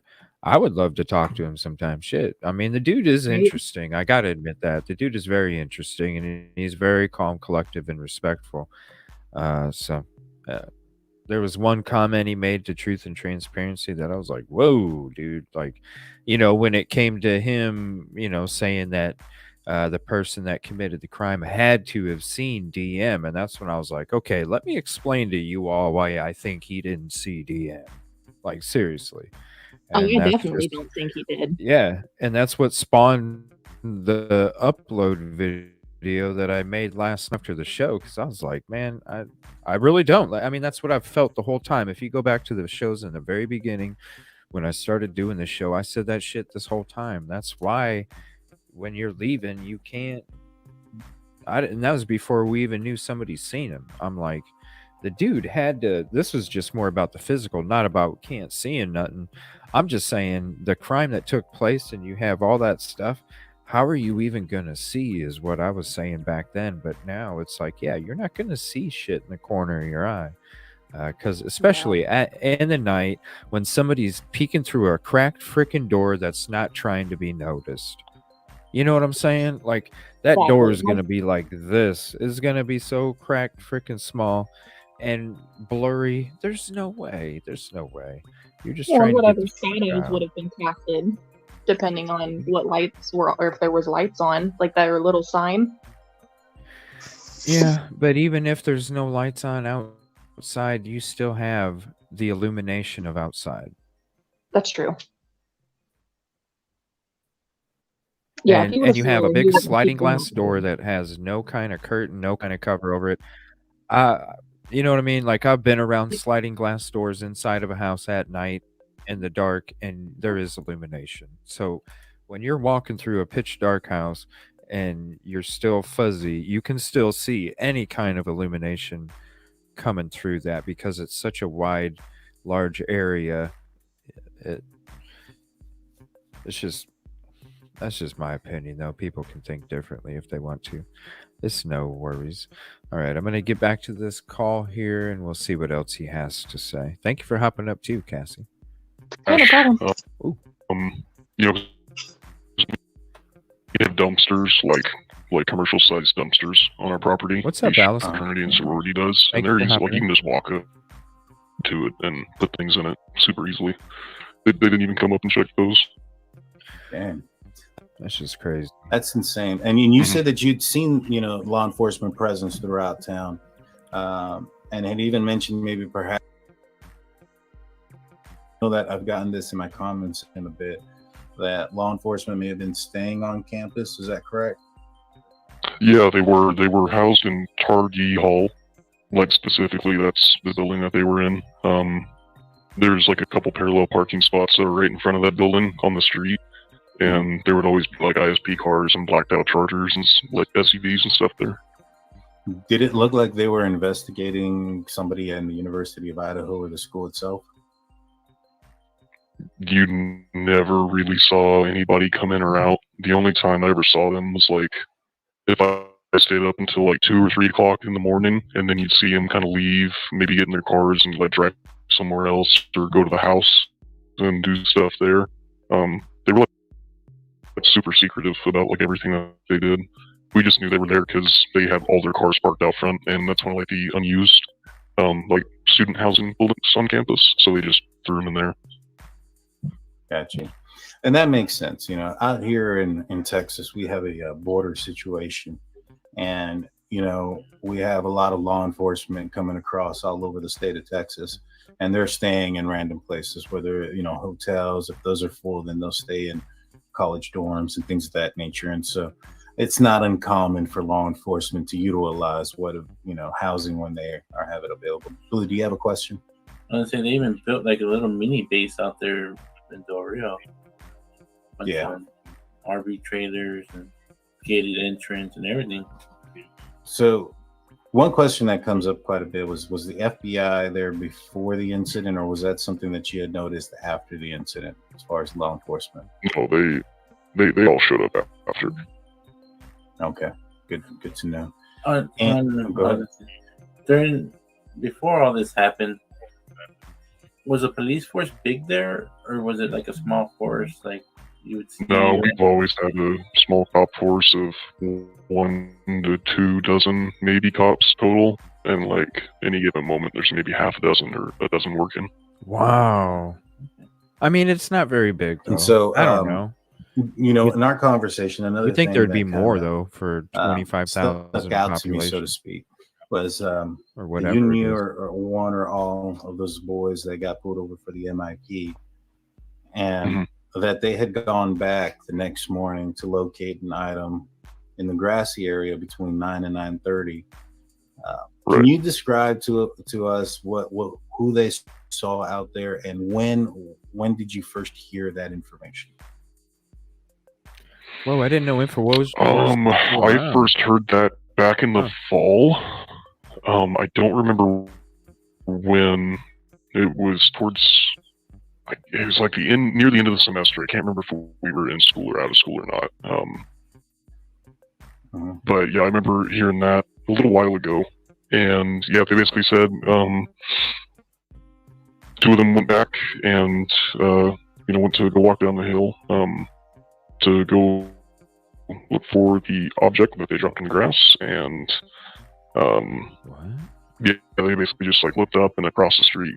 That's when they saw the guy dressed in all black. Had his he described like he had his like arms in his hoodie and had his like shoulders like high up and hunched like while he. Hold on a second. I'm gonna rewind that just a little bit. The fall.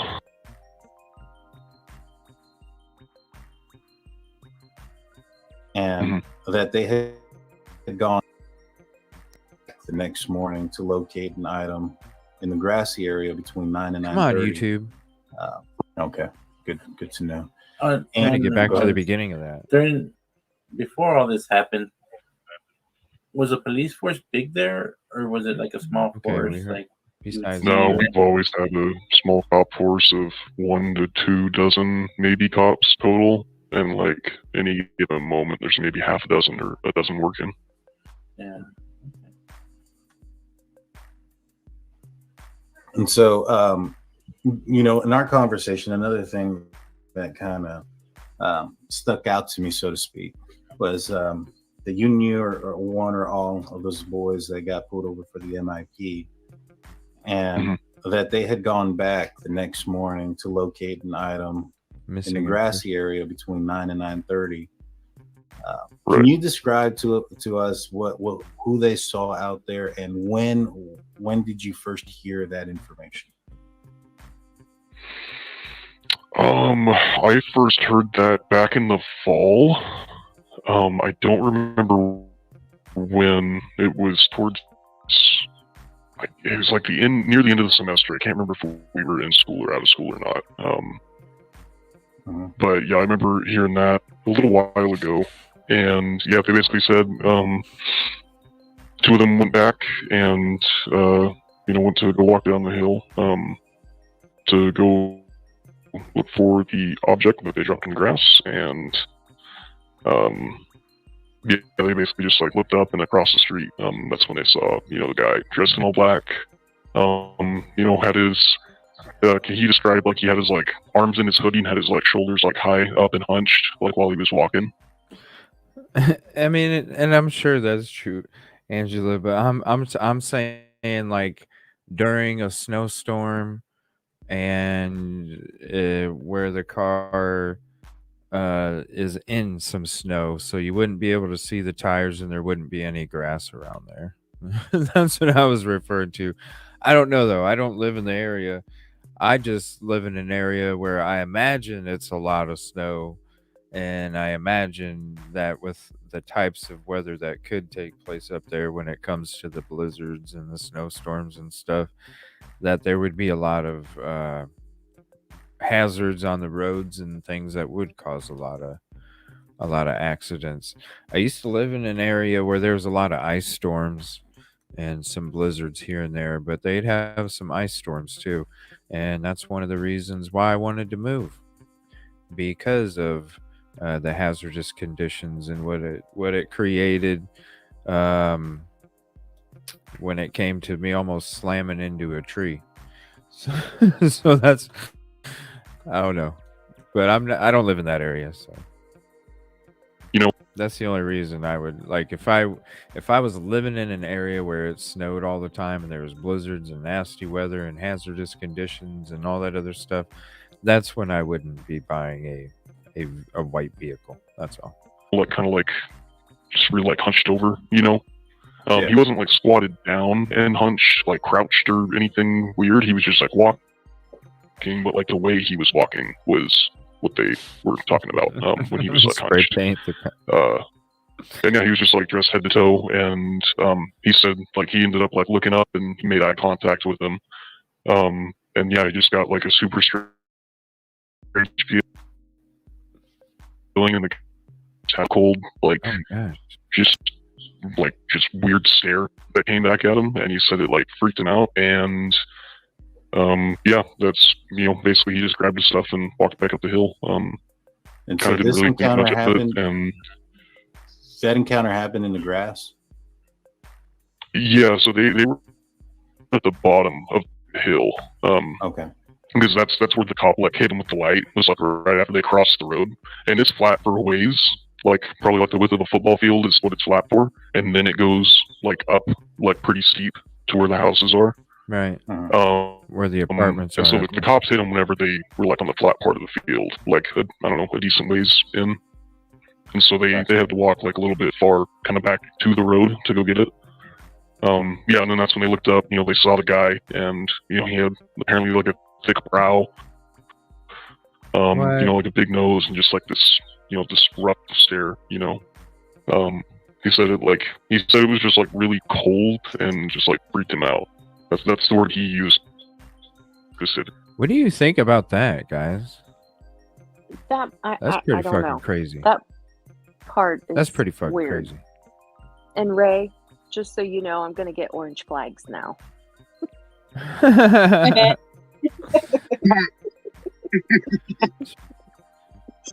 Spray paint the car. Now CJ's spray got me paint the roof scared. orange.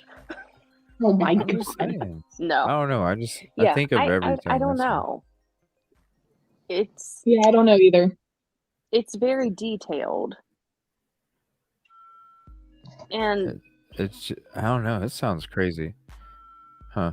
did this kid's memory come back more, what would you call it? Did he feel like he had a better memory of it because he saw a picture of BK finally, and then he's like, oh, well, yeah, that guy did. I mean, come on, bushy eyebrows. How far away was he? I don't know. Maybe talking about it more brought it back I more don't know. into the. I don't know. I'm just Maybe saying he it's really probably- it's really distinct features for the person being like over across the street or whatever from where he was. Yeah. Is what I'm Right. saying. I found it really, really detailed for that distance. I'm gonna listen to it again. What's up, KibKitty? What did you have to say? Oh, I mean, he probably just put it in the back of his mind because of it, you know, just being an encounter, and probably nothing after that until this whole thing. And then he's like, oh, yeah. He felt like there was more of a connection to what he saw. Right. Right. Well, and Which you gotta I remember get. too, like you remember something, you forget it, and then you remember. Could your memory be altered at that point when Right. you remember, or you go, you experience it, then you forget about it, and then you remember it? Well, then what was altered in that memory, if anything? Is a memory altered when that happens and takes place? I don't Mhm. know. It very well can be. But I see it could be, oh yeah, I remember this because you heard of this, and I don't know. Now, I'm if the gonna kid, listen to that again because if he had saw him before, I mean, if he had made these claims before there was ever a picture of Kohberger, then I could buy it and understand it a little bit more. But if he didn't make that claim until after he actually saw a picture of him, I'm not saying anybody's even lying. I'm just saying that right there, what you said, are you getting that alteration in your mind because now all of a sudden you saw a picture of him and you're thinking, oh, well, maybe that is what that person looked like. Or So did he I make have a these question. claims before he saw him? Okay, go kid. Did he say anything about the encounter to any of the frats before they saw a picture of I don't BK? know. We haven't. That's what I was getting. Yeah, because Dave I don't claims know. I he never can't heard him remember talk if about he it. heard it if they were already out of school or not, because he said in the fall. Right. Yeah, he said in the fall, but Mm-hmm. I might listen to it again. I don't know. It just there's a lot there, but then it's like you start thinking about this, and then it's I need to listen to this one more time.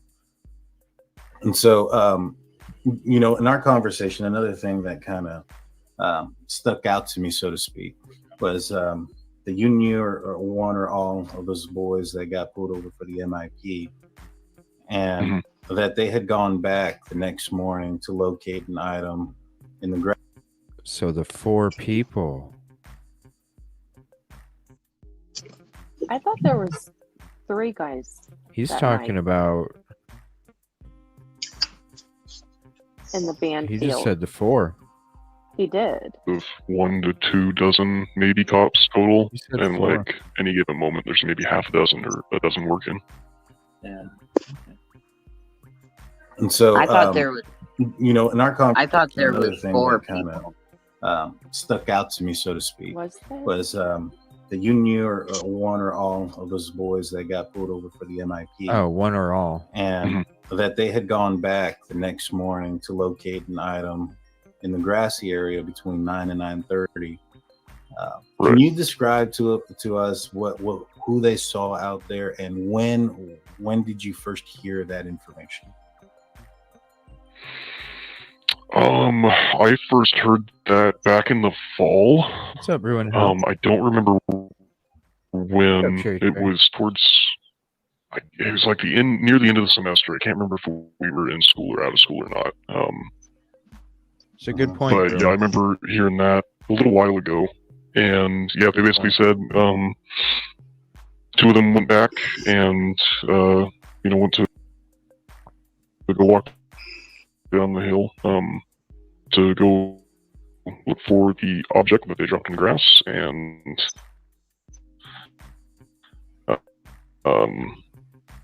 it's like looked up, and across the street, guy dressed in all black, had his like he had his like arms in his hoodie and had his like shoulders like high up and hunched like while he was walking, like kind of like.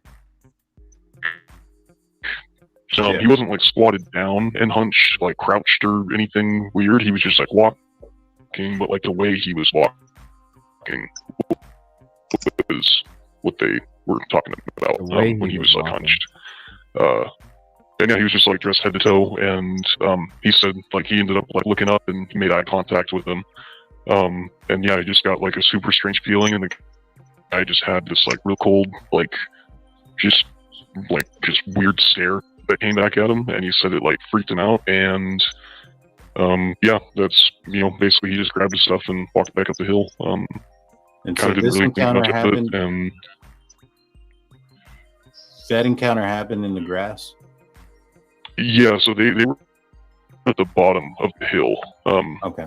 Because that's where the cop like hit him with the light. It was like right after they crossed the road, and it's flat for a ways, like probably like the width of a football field is what it's flat for, and then it goes like up like pretty steep to where the houses are. And so the cops hit him whenever they were like on the flat part of the field, like a decent ways in, and so they had to walk like a little bit far, kind of back to the road to go get it. Yeah, and then that's when they looked up. They saw the guy, and he had apparently like a thick brow, like a big nose, and just like this, this rough stare. He said it was just like really cold and just like freaked him out. That's the word he used specifically, was like a freaky stare, like cold freaky stare. And he said this before. It's a Brian voice Coker was changer, arrested, Cherry right? Cherry. When he told everybody this, yeah, I believe it was. When was Koberger arrested again? I can't it was remember. like right around January 1st, December 31st, somewhere around there. It was well after the semester was over. Then I might be flip flopped. Yeah, I can't quite remember. The first time he told me was a very long time ago, and I, like a lot of the other stuff too, you just kind of like hear it and just put it to the back of your head. And it was only whenever I asked him again a couple days ago after you and I talked, Daniel, that I like got him to tell me all the details again about like what he saw, how he saw it, if anybody talked to him, that type of stuff. So Gotcha. Understood. And has he said since then if he realized that it was Kohberger, did he say that since Kohberger's arrest, like, hey, it looked a lot like that guy, or it wasn't him but it was another guy, anything like that? He said it looked just like that guy. He's like, dude, that's like the guy. That's what he kept saying over and over. I was like, are you sure? And then he like the stuff he described and like the look he gave me, and then he's like, dude, like the stare, like his face, he just kept like saying like it was the guy, it had to be the guy, Right. Okay. Well, that's good to know, because I mean, a lot of rumors have been coming out about whether or not it is Kohberger. Yeah, and I mean, I understand it's like not provable, but for what it's worth, like that's what he said. I definitely don't think he's the type of guy to like come on and tell the story himself. And he's the one that I mentioned that I was like texting a lot about it, and then he just kind of like stopped texting me over the course of a couple of days, just left me undelivered. So I don't know. Can only do so much, I guess. Yeah. I mean, sometimes, especially younger, kids or students.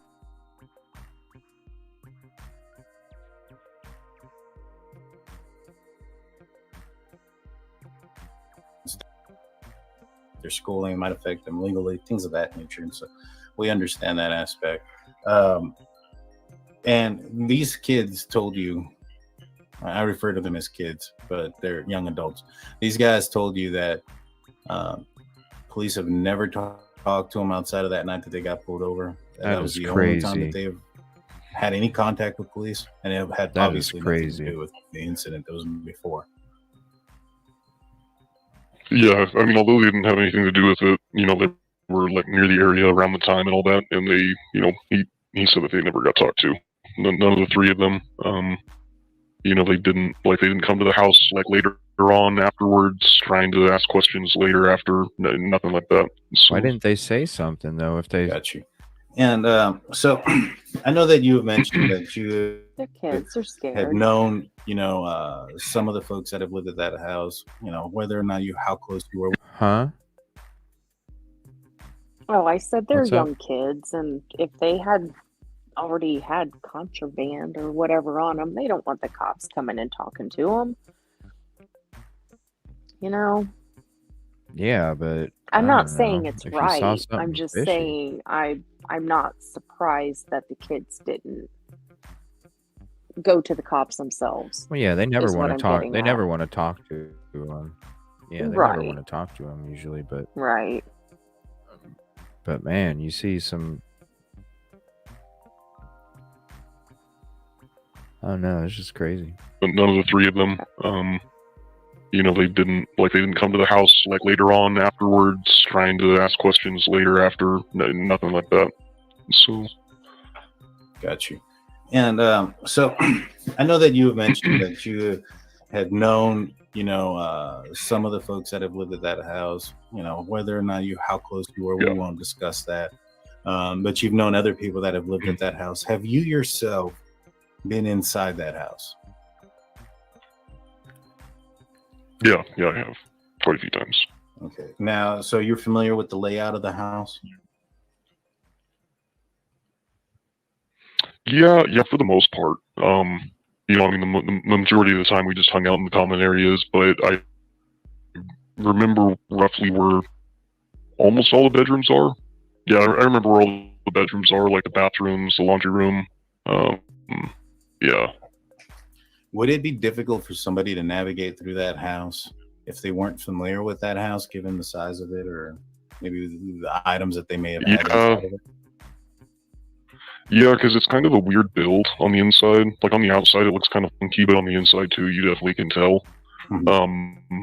They kind of like did what they could to like squeeze a bunch of like rooms in there and maximize on the space of the place.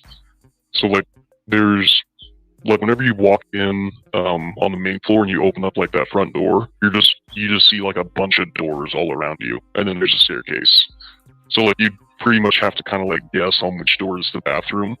And even whenever you get told where the bathroom is, it's a good chance that you like fuck up on which door it is. So but like some of the doors, they kind of look like they're like closets or bathrooms and they're bedrooms, you know? So it's kind of... It is So a pretty that was a cramped question area. that I had. Dylan's bedroom door was right there at the where the staircase is. I'm fairly positive many people pass by that bedroom door if they're going from the common areas, just because they have to go from the kitchen to that second floor living room and pass it. Would you have thought that that was also a closet door, or was that obviously a bedroom door? Yeah, for a while I did not know that that was a bedroom. Gotcha. Okay. Like I know a lot of us didn't actually know that that house held 6 people for the longest time, because a lot of the bedrooms you can't tell are bedrooms. Right. And are you talking about the one that's on the same floor that's like adjacent to, like, it's on the wall that's next to the living room? It's on the second about that floor. one, or are you talking about the one down the hall? Because that's where the 2 are on the middle floor. I'm talking about the one that's closest to the kitchen, near the staircase going up. Yeah, that one. Yeah, that one. If we're talking about the right one, that one especially, we thought was a closet. Got you. And were the doors commonly left unlocked, to your knowledge? Like at the residence? Yeah. I mean, everybody pretty much, before all this happened, everybody left their doors unlocked. Got you. And what was the primary means of entry into that house? Did everybody go through the front door, or was it through the back sliding glass door? Yeah, the front door for the most part. It was kind of tough to get, like, up and around the back. So, like, usually you just go up through the front and go up the stairs, walk through the living room, walk through the kitchen and the little, like, dining room area, and then just out the sliding glass door. Gotcha. Do you know? Question, go ahead, Blue. Did you know if that sliding door actually locked? That's my question. I don't remember. Like, I mean, every time we were there, it was always like parties and, you know, kickbacks and stuff. So we were always like in and out and stuff. But, I mean, even if it could locked, it probably wasn't locked. You know? And on the kickback, this is just a regular question.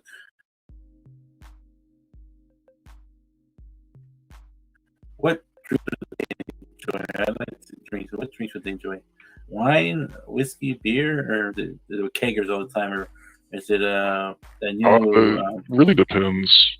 I didn't know them personally well enough to like know what like alcohol they like to drink, but you go off campus, because like on campus you can't have kegs and you can't have hard alcohol, but you can have beer. So like what we usually do is we go off campus to go, you know, like drink hard A pretty freely, and go like have keggers and I stuff like never that. knew that. So it could be, I mean, any number of things depending on if there's an event or homecoming or you know, it could be anything. I've been looking at the Borgs. Everybody's drinking Borgs now. I mean, back when I was Borgs came back. Yeah, the Jumbo Juice, but now it's Borgs. Yeah, Borgs is basically a what do you call it? A pitcher of jungle juice that you make yourself, and you dump half a bottle in there, pray through the night. So, have you ever been there when there wasn't a big party? And if so, how does sound travel in that house?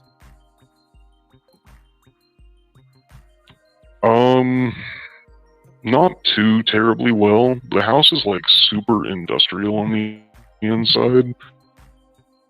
Like the stairs, I remember they have like metal lips, and they're just like solid. Like it reminded me of like stairs at like church or something.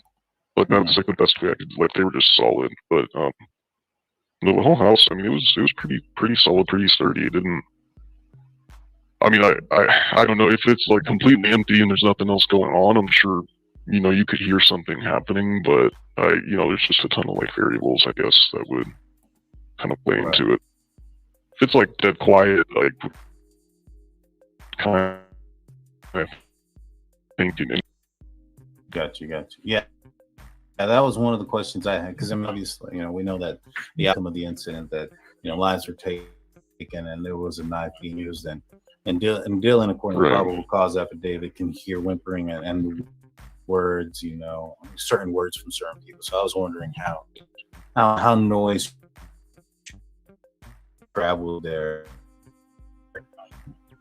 So that the night of the incident, the night that the students ended up getting caught with an MIP, there was cops in that area that appeared to be doing an undercover type of situation, looking for undercover. Was that a common thing, or like not a common thing, especially in that area, for them to be deterring away from, youngsters? No, that's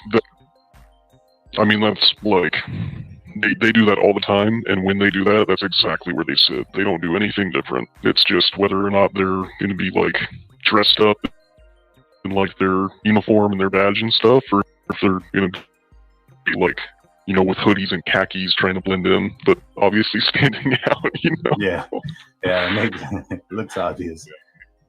And so it wasn't a frequent thing, but when they did do it, it was there. Is that correct? Yeah, and they know too, like the tail in the spring, they start to come out a lot more. Of the fall too, they're out quite a bit. Now, from my understanding, the night before, in that area, including that house, there was a pretty big party around that area. Were you in that area during that time? The night before, Friday night? Yeah, Friday night. Yeah, it was. And cops get called out there or anything like that? Any loud noise complaints? They did, but it wasn't for us. There was another house that was in the cul-de-sac of the road that apparently they were like sitting on the roof or doing something stupid, and the neighbors up above called the cops. And so, like, we were hanging out, and we probably had, I don't know, a couple hundred people out. We saw the flashlights come up, but they just left us alone. Because they weren't there for us, so they didn't really, they don't like to start trouble, I guess. Unless they're trying to start trouble, giving kids MIPs. I don't know. It's more like, it's a lot of work to have to go through a party and search everybody's IDs, and then give the minors tickets, and then sometimes they say, "Oh, we're just gonna go to this disturbance," and I didn't see the other one. That's what I think they do, because I know one time we threw a party, and there's an old friend of ours, who's a sheriff, and across the street from us, these are like 10-acre lots that we threw a party at. They called the sheriff's on us, and he came up and like, "Oh, the police are here," so everybody were minors because it was a high school party. So we were, hiding all the beers and stuff like that. And finally, the sheriff came up to the house, and it took him like 30 minutes to get to the house. And then it being one of my brother's friends, and they're like, "Hey, this party?" Is like, "Yeah." And I go, "Well, y'all keep it down, man. I had to give one ticket because some guy refused to put his seatbelt on, and I was trying to keep it cool because I knew the house where it was coming from." But I sent everybody home. Exactly, Silky. Like, why? And then especially if not only you listen to Dave, but a lot of the other stuff too. When it comes to like how even Dave says that stuff was circulating around social media at like from 8:30 to 9:30 in the morning, and yet 911, I don't know. I don't know. It just makes no sense. We've been waiting this whole time.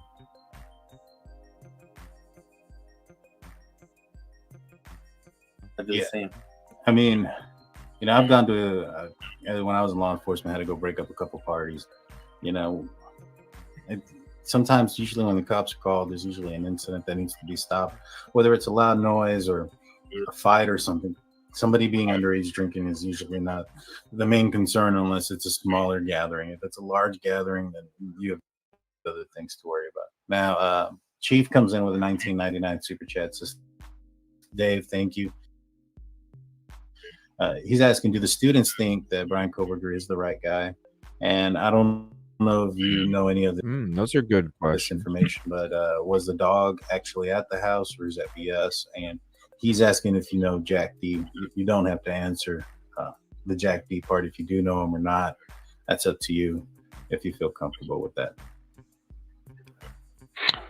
Yeah, as far as the dog goes, I was never there when like those girls moved in with the dog because we have a house that's nearby, so we would just party at our house that's there, you know. And then like sometimes you just like go out and run up or whatever. I mean you'd see like a couple dogs running around, but I never paid attention.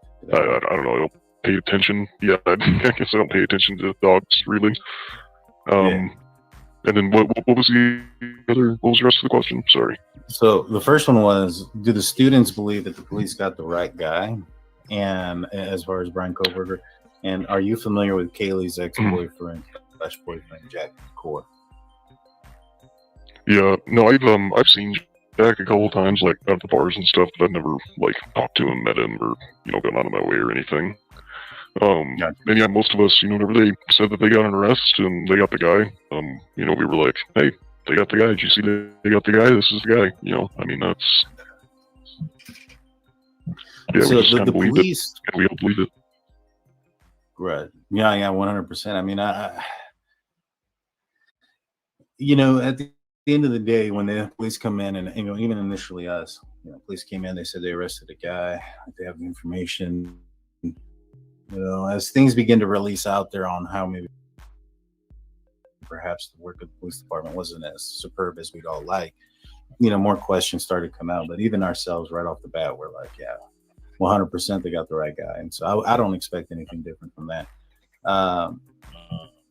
Now, the police alluded to, or to everybody in their probable cause affidavit, that Brian Koberger was in the area and had been stalking them and things like that.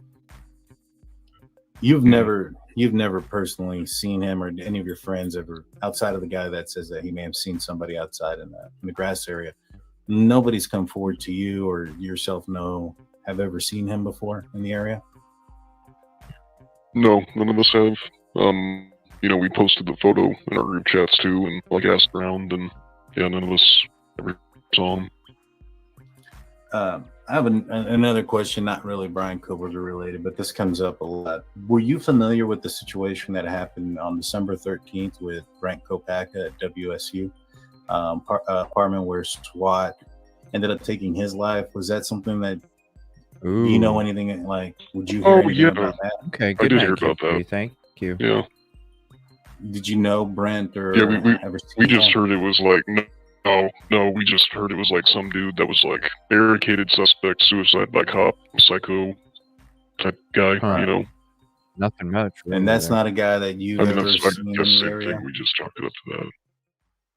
No idea who that is. No idea who he is either.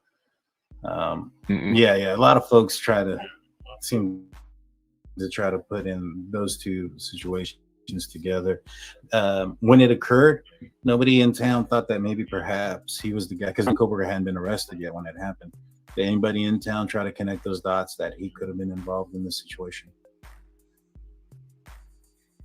Not that I specifically remember, but I mean, like I said, with like the skinned animals, like we hear something like that and go, I wonder if that's the guy. There was a lot of that going on Pretty out much there all too. it kind of ever Skinning really freaking went to. animals and Now, the skinning of the animals, is that something that has happened before in years before, as maybe a prank of some sort or horrible prank? Yeah.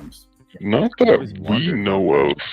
And it took like, I remember when we like first, or like I guess like us as a group, when we first found out about it, somebody like screenshotted something off of Facebook, and it was like a local specific Facebook group that somebody had like posted about it. But like the cops didn't tell anyone, they didn't put out a public notice, the city didn't say anything, the university didn't say anything, the news didn't get anything about it. So like that was kind of weird. It was just like on Facebook and like locals only about it. That was kind of like our best guess. Is like, well, serial killers kill animals, right? So yeah, it's got to be that guy. So I thought it was like some kind of sorority, or not sorority, initiation for a sorority or a. Not a sorority, no, they wouldn't do it. Or a fraternity type. Fraternity type of. Like hazing or. No, not that. Like, not in November. No, like all that type of stuff. I mean, almost every single house gets like their kids initiated within the first month, and if they don't, they do it at like this semester. So okay, gotcha. So all right, and it's not it's not really something we go out of our way to do, I guess. Yeah, right. There's some crazy people out there. I would honestly associate it more with like some like hobo meth head. You know, we have a couple of those like hang around, and you know they're talking to themselves as they're walking down the streets and crap. But makes sense. And so I know I asked you this, you know, in the other interview before, but people are asking, are you familiar with like Joe V from the Grub Truck or Enan Harsh, who lived close to the residents, who seemed to be like you know, have his own parties himself? no idea. And like I was telling Lana, like Greek sticks with Greek. Gotcha. Like we don't party with people outside of Greek, and people outside of Greek don't really party with us. Like we like to keep it that way. Right, understood. Yeah, and that's kind of what I've heard, you know, and that's kind of what, you know, Kim has told us something very similar to that as well. But what about intermingling within the different universities? So WSU is not too far away. I know they have their own Greek road. Is there any type of intermingling between the two universities? Hey, Cassie. Friendships, things Thank of you that for nature? hanging out. Appreciate you coming up on panel. Yeah, quite a bit. Like, you know, Tinder sends quite a few guys back and forth. That makes sense. You know, they have some pretty decent bars and clubs out there too. They got a new one like within the last year, 2 years, and we went out there for that one. Yeah, they're just kind of like a bigger town-ish, city-ish, kind of. It's just kind of like a place to go when you don't want to party in Moscow or nothing's happening that weekend in Moscow. So, right. And so, interesting. And Billy, you have any questions? No, I mean, how did they impact the school? Like, for say that this semester, was there not less attendance? Where the schools worried about financing and funding? That's a good question. Well, we're a land grant university, so like the state pays us no matter what. Like we don't need tuition. Like we're not like a private college. We're a public land grant research facility university. If you Google it, you'll find it. But basically, what that means is like we get stipends and stuff from the government to subsidize basically the entire college. I'm pretty sure the way it goes is like on the agreement, we do research that benefits the community or the state or you know whatever it is. So they needed the enrollment. It wasn't the freaking money. Well, obviously the money for the local businesses and shit, right? They needed the fucking enrollment to get the stipends from the fucking state and the government. That's what they were after.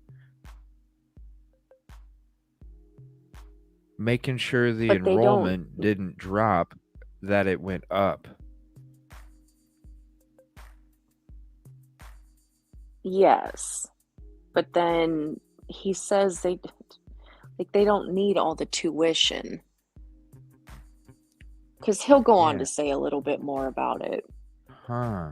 All right. I'm going to bump it back just 10 seconds. Okay. I mean, we do research benefits the community or the state or, you know, whatever it is. Because we're like a really big agriculture school up here. So yeah, that's where we get the majority of our money. So like the university is really not hurting. I mean, it would take the state of Idaho pulling back their like college funding in order for the university to stop. So, and I remember like we got a new president too, and whenever we got the new one, Scott Green, he had like this like town hall meeting and was basically telling like, you know, U of I will be fine, you know, like barring, you know, any like big issue, and then COVID happened and we're still fine. So like if we survived COVID, I don't think that this is going to be do or die for the college. And this we had like the highest level of enrollment, and Wow. kids signed up for Greek in like a while too. Wow. So, like I think it was like since my freshman year in 2019. Wow. Nice. So have you noticed highest enrollment. perhaps maybe a law enforcement treat the university students differently, things of that nature, so that way there would be a black eye to the university? In the hell? Yeah, like the cops showed up for almost every single call on campus, no matter what it was anymore. Like some stuff campus security would come up and take care of.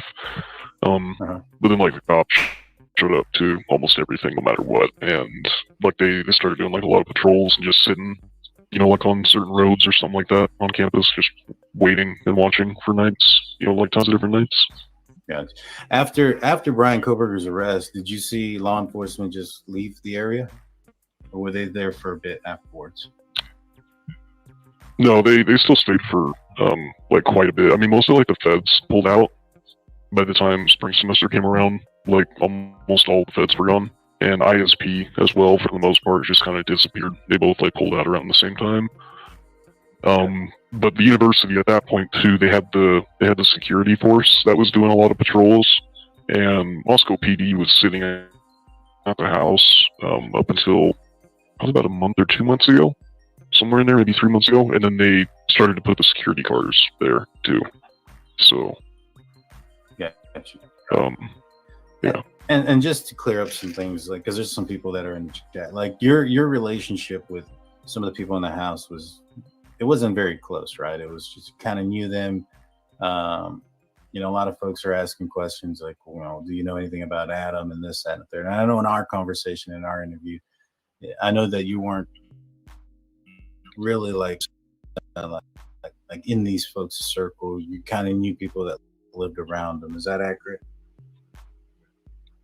Yeah. You know, like I said, I mean, you know, you have classes with a couple of them. You see them at philanthropies. You know, I mean, every house ends up, you know, doing a philanthropy where all the houses come up. So, I mean, it's just like they weren't like friends where I would go out of my way to text them, hey, what's the move tonight? You know, but they were my friends in the sense of, you know, you'd sit next to them in class if you had class with them, or go up to the bar and talk with them for 20, 30 minutes if you happen to see them that Friday night, like that type of friendship.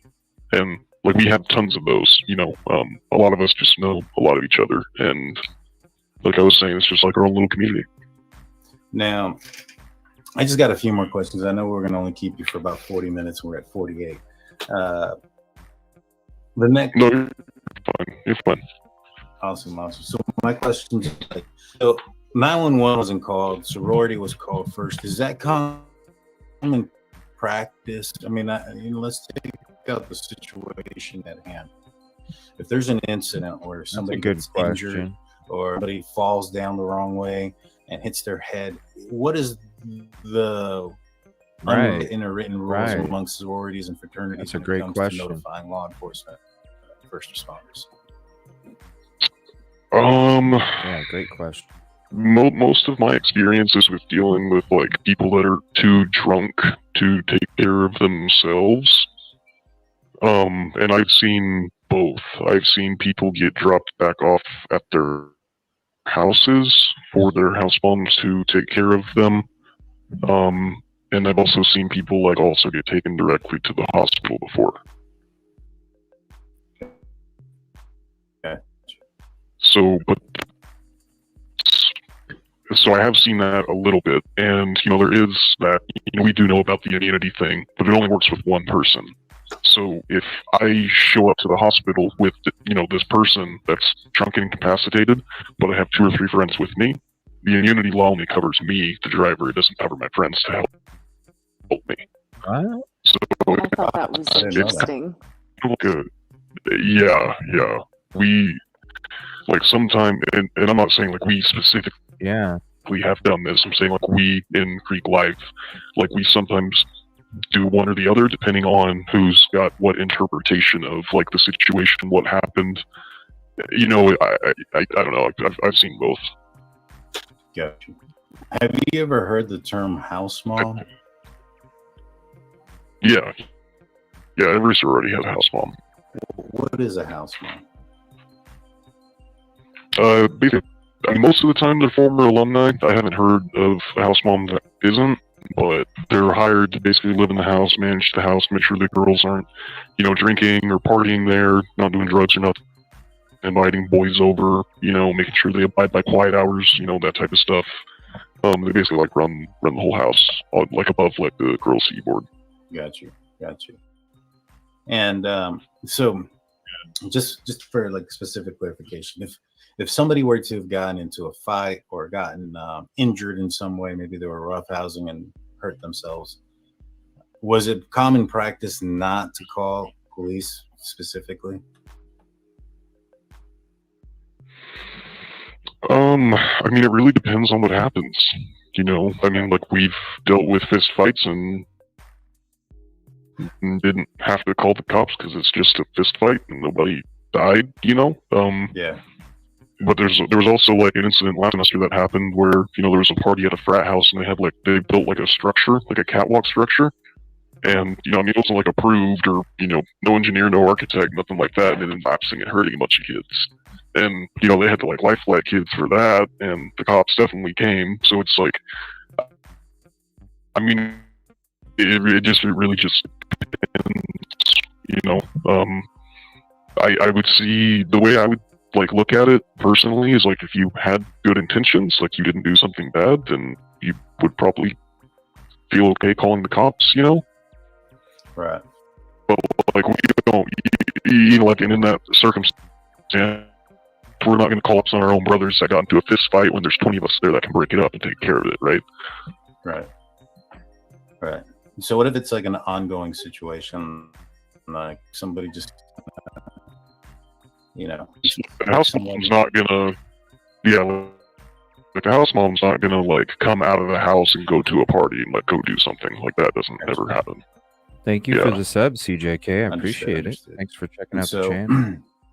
Because one of the things that bothers us, and I know it bothers you because you mentioned it as well, was how was it that yourself and some of the other students were aware of this prior to authorities? And I'm trying to figure out or connect those dots. Is there like this unwritten rule, like don't call the cops, things like that? I would assume something to that severity that cops would have been called right away. Yeah, I mean, I thought about that too. Like personally, I would probably call my mom first, just out of pure panic and freaking out. But I know for a fact she would have told me, like, get the hell off the phone and call the cops, and then call me right back. You know what I mean? So like, I thought he answered that well. Like any kind of like rational, I guess, reason I come up with, it always ends up or with like, maybe one of them could have been saved. Yeah, maybe. You never know. Maybe it's possible. Just maybe. You never know. That's why you always try and call him ASAP. At least sooner than 8 hours later. Calling the cops, not or 3. waiting for 3 hours. 1 second. Sorry, it's and like I go ahead. Oh no, I just said sooner than 8 hours or 3 hours later. I mean, who knows what was going on, but I don't know. I know, but if my friend was in another room, I would, I don't know. I would hope All right, back to the call. I mean, so like any kind of like rational, I guess, reason I come up with, it always ends up with you calling the cops, not waiting for 3 hours. And like I would more so think that they're not going to call their house mom right off the bat, because the house mom's like an authoritarian figure. You know what I mean? Like the house mom can get you kicked out of the house, they can put you up for refuse, stuff like that. So if something like bad happens, they're not gonna call somebody that could get them in trouble. I would say, right? The house mom can get him. And so like that's what I think happened, is how we found out is they ended up calling the sisters or talking to some sort of sisters first, because the sisters were the ones that ended up talking. Right. Yeah. I mean, it's and, one of those telling things everybody else. And I can't fathom the time frame. The 3 hours, 2 hours, whatever it could have been. That's a long time. Yeah, that's what I'm saying. And I'm not, I'm not saying this to accuse anybody of anything or saying, you know, this happened because of X, Y, or Z. I'm just saying, like, this happened in general, and it doesn't line up just with, like, I guess, like, the story or what we've been told or what actually happened, you know? Now, there's been a lot of rumors and speculation that there was possibly drugs in and out of that house. Compared to most houses in that that are fraternity, sorority, whatever, in both towns, to your knowledge, do you think it was more or less than any of the other houses that partied as well, or was it about the same? I mean, it. And if you don't want to, that's fine. Depends, I guess. Like, if you're comparing them to like other houses, right, Bruin. I mean, some houses on that street are completely clean of hard drugs, and some of them you can find them in every room. Some of them only one or two guys does it out of, you know, the house of, you know, 6, 7 dudes, right? But it just kind of depends. Like, the only thing I know from my experience is that, like, they have been there. Right. Right. And yeah, no, I understand that. And we have a question here, $4.99 super chat from Anarchy. And this is completely speculation, but given the tight time frame, do students and locals think that BK was the only person, or do they think somebody else helped? Like, y'all haven't heard any rumors of there being multiple actors or anything like that when it came to this case from the local area? No, we haven't heard anything.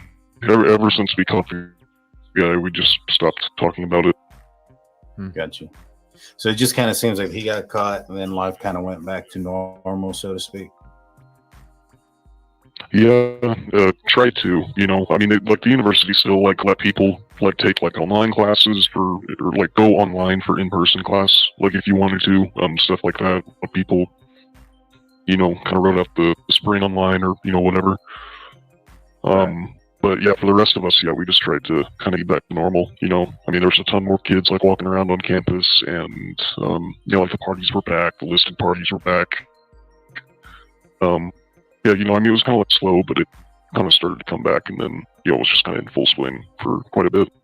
I'd say, like, right around spring break, before spring break. Kind of like in March is whenever it really started to, like, pick up. Like, January and February were pretty quiet. March, it picked up pretty big, and then been pretty strong since then. Nice. That's good to know. That's good to know. That's good. I mean, at the end of the day, like, you have to be vigilant, you know, and be careful about your surroundings, you know, practice good, you know, safe rules, like locking your doors and things of that nature. But at the end of the day, you guys are young adults that should live your lives. And, you know, these things that are terrible that happen, they shouldn't. But it's just a sad situation all around. Big Lee, you got anything? Yeah, I just wanted to say thank you, everybody, for coming on. Thank you, Dave, for coming on. You know, thank you for sharing your story. Thank you for you know, letting us know some of the details that we were all wondering. Yeah, very good questions. Yeah, for sure. I mean, like I said, Thanks we didn't want for having me and listening to me again.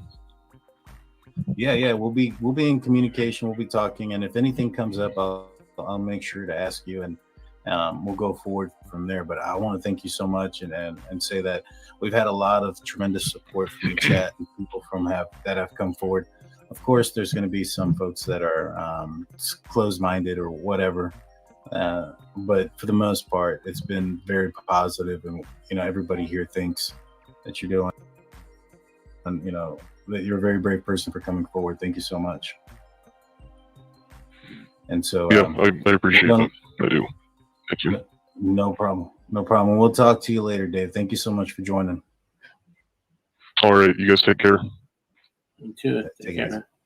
All right, and I'm going to go ahead and pause it there. If you want to watch the remaining part of that episode, here is the link for that if you want to save that. I'm going to go into a couple updates of the Idaho Forest stuff here real quick, just a couple quick videos, and then we'll be ending the show for the evening. And I'll be back on Thursday night at 6:30 Central, 7:30 Eastern. This phone call on Drunk Turkey Show, he seemed a lot more calm. Yeah, Cool, he collected. didn't really. I mean, there was a lot of specifics in the other one, and that was a great interview too. There was a lot of stuff that you probably wouldn't even hear. Uh, just a lot of good questions on both channels. And on this one, you kind of got to see a little bit of a different side to this anonymous Dave person. Yeah.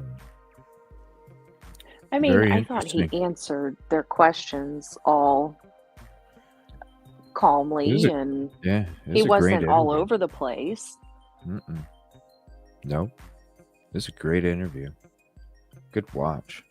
Definitely go hit the sub, like, and share on that link there too. They did live on their own. Oh, Angelic Darkness.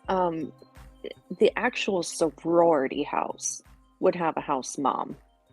They did belong to a sorority. I can't say it. Sorority. I'm getting tired, guys. So Yeah, it is late. that would be what he would be referring to with a house mom.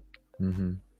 Not a woman that actually lived within their home, because no, they didn't live in the sorority. So they're kind of like an in-between between the property owner and the occupants, basically, is what a house mom is. Right. Wow, I this mean, is you crazy. can still live out of the sorority house, but still kind of be under the thumb of the house mom, the house mother, whatever you'd want to call them, because they still could get you kicked out of the sorority. Does that make sense? That's crazy.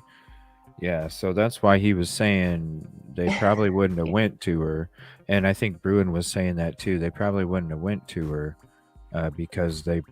The lives of Whoa. Madison Mogan. Jeez, that they probably wouldn't have went to her because she could have got them kicked out. Yes, he did. Sigma Chi. Sigma Chi. Yep, right across the street. And Angelic Darkness, she might be right. Some of the girls, I think, had dropped. Like Kaylee might not have been in I thought anymore. she was already done. I thought She she'd already moved to was. Texas, and she came back up with the new vehicle just to show off the vehicle to her friends. No, she wasn't going to go to Texas until after break, I believe. Oh, so she was getting ready to.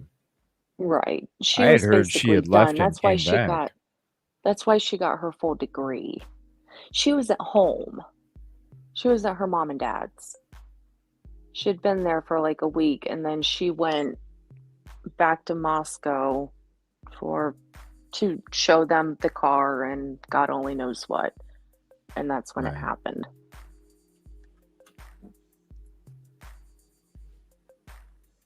All right. Okay. This came out a little bit ago. Oh, go ahead. Yeah, I'm going to drop down because everybody's asleep and I don't want to be waking anyone up Oh, here. you're good. I'll be ending it here in a few minutes. I'm just going to go through a couple quick updates and then okay. We'll end it. Thank you for hanging out so much tonight. Hey, wow, thanks for having me. Not a problem. That was a long one tonight. Thank you. Appreciate it. It was long. That's all right though. I thought it was a pretty good interview. Oh yeah, that thing was interesting as hell. I'm gonna have to listen to both of them all over again, but this one too. Yeah. Both of them for sure. Yeah, thank you. Okay. Appreciate all right. I'll you. be down in chat. Have a good night. All right. Good night. All right, and this is from Court TV just a little bit ago. Idaho student killings update 6 months later. They had a 32-minute episode from yesterday. This is a scrunched down version, just into a few minutes. Kaylee Gonsalves, Xana Kernodle, and Ethan Chapin were all cut tragically short. But this weekend, they were all honored as the University of Idaho bestowed each of them with posthumous degrees and certificates during Saturday's graduation. And while this is usually a time where students are celebrating, Alex Miller with our sister network, Scripps News, is reporting that this tragedy still impacting these graduates and the greater community. College graduation, it's a time of excitement, of new beginnings. But here, it's been a little bit quiet. I haven't seen as much excitement for this graduation, like compared to the previous years. Paige Erbely graduating from the University of Idaho and has stuck around Moscow for work. She says there's a cloud over this year's celebration, falling exactly 6 months to the day since 4 University of Idaho students were brutally murdered. 2 of the victims, Maddie Mogan and Kaylee Goncalves, were seniors and should be walking with their classes. Visiting campus, you almost wouldn't know graduation this weekend. It's just a really, really touchy subject that the town is very, very sensitive to right now. The house still boarded up, patrolled by security 24 is a stark reminder not only of the tragedy, but of the month-and-a-half-long manhunt that left so many here shaken. The murders in November were really sent a shock to the whole system. Since then, both Erbely and architecture professor Phil Mead say the town changed. We just paid more attention. We were all very much more cautious. I bet. I used to. Yeah, thank you, SRB. Be like, whatever, Moscow's a safe town. Things going to happen, and of course I don't have the luxury of thinking like that anymore. Says he's been encouraged by the extra security that is still in place, but says the fact that the man accused of the crime is in jail just a few blocks away keeps the chill here. And the courthouse is right up there, so just thinking, every once in a while I have to drive by it. Scripps News spoke with a dozen students, and their concern is the continued microscope on their tiny town in the middle of rolling hills. Many of them shaken by what happened. I think it was a traumatic experience. We were all there for each other. I also think that there is a sense of like the outside world having a spotlight on the small town that you love created more, like, it was hectic, it was scary. Sarah Sullivan, a native Californian, came to Idaho because her mom went to school here. She says this is a tight-knit school full of students. Students have really stepped up support and positive support. The dean of students, a lot of teachers and everything have been really compassionate and really putting out resources out there, letting us know that we have like someone to like hear us out, hear our concerns. The school, the families, I'm sorry, Angelic. Where victims were members, the Sorry restaurant about where that. 2 of the victims worked, all hesitant to make any statements that could impact their healing and the pending trial. Students in Greek life told us they've made checking in on each other's mental health a focus. After all, this case and conspiracy theories surrounding it became prevalent on social media. There was a lot of he said, she said, and like people were coming after fellow students and things and professors who were completely innocent. And you were like, that's not true. Right. Defining. Thank you for the sub, Mellow Disco. I appreciate that. That's a cool name. And thanks for checking out the show. Angelic, I'm sorry you fell asleep. This year, but students tell us they are determined for people to know the goodness that exists here. We've gotten through it. I think we've come out stronger, the community as a whole. There's definitely a lot of anxiety here, knowing that this tiny college town will once again be in the spotlight soon. Koberger has not entered a plea for either his burglary or for murder charges. He is due back in court on June 26th. Coming up soon. Coming up soon. Okay, this is the last video we're going to play for the evening. Thanks for checking out the show. Don't worry about checking out last night. It was nothing but technical difficulties. But this one's been pretty decent. The next video we're going to go to, and the last one for the evening, is we're going to check out a video from JLR. This dude's been everywhere, man. Like, there's so many, like, wow.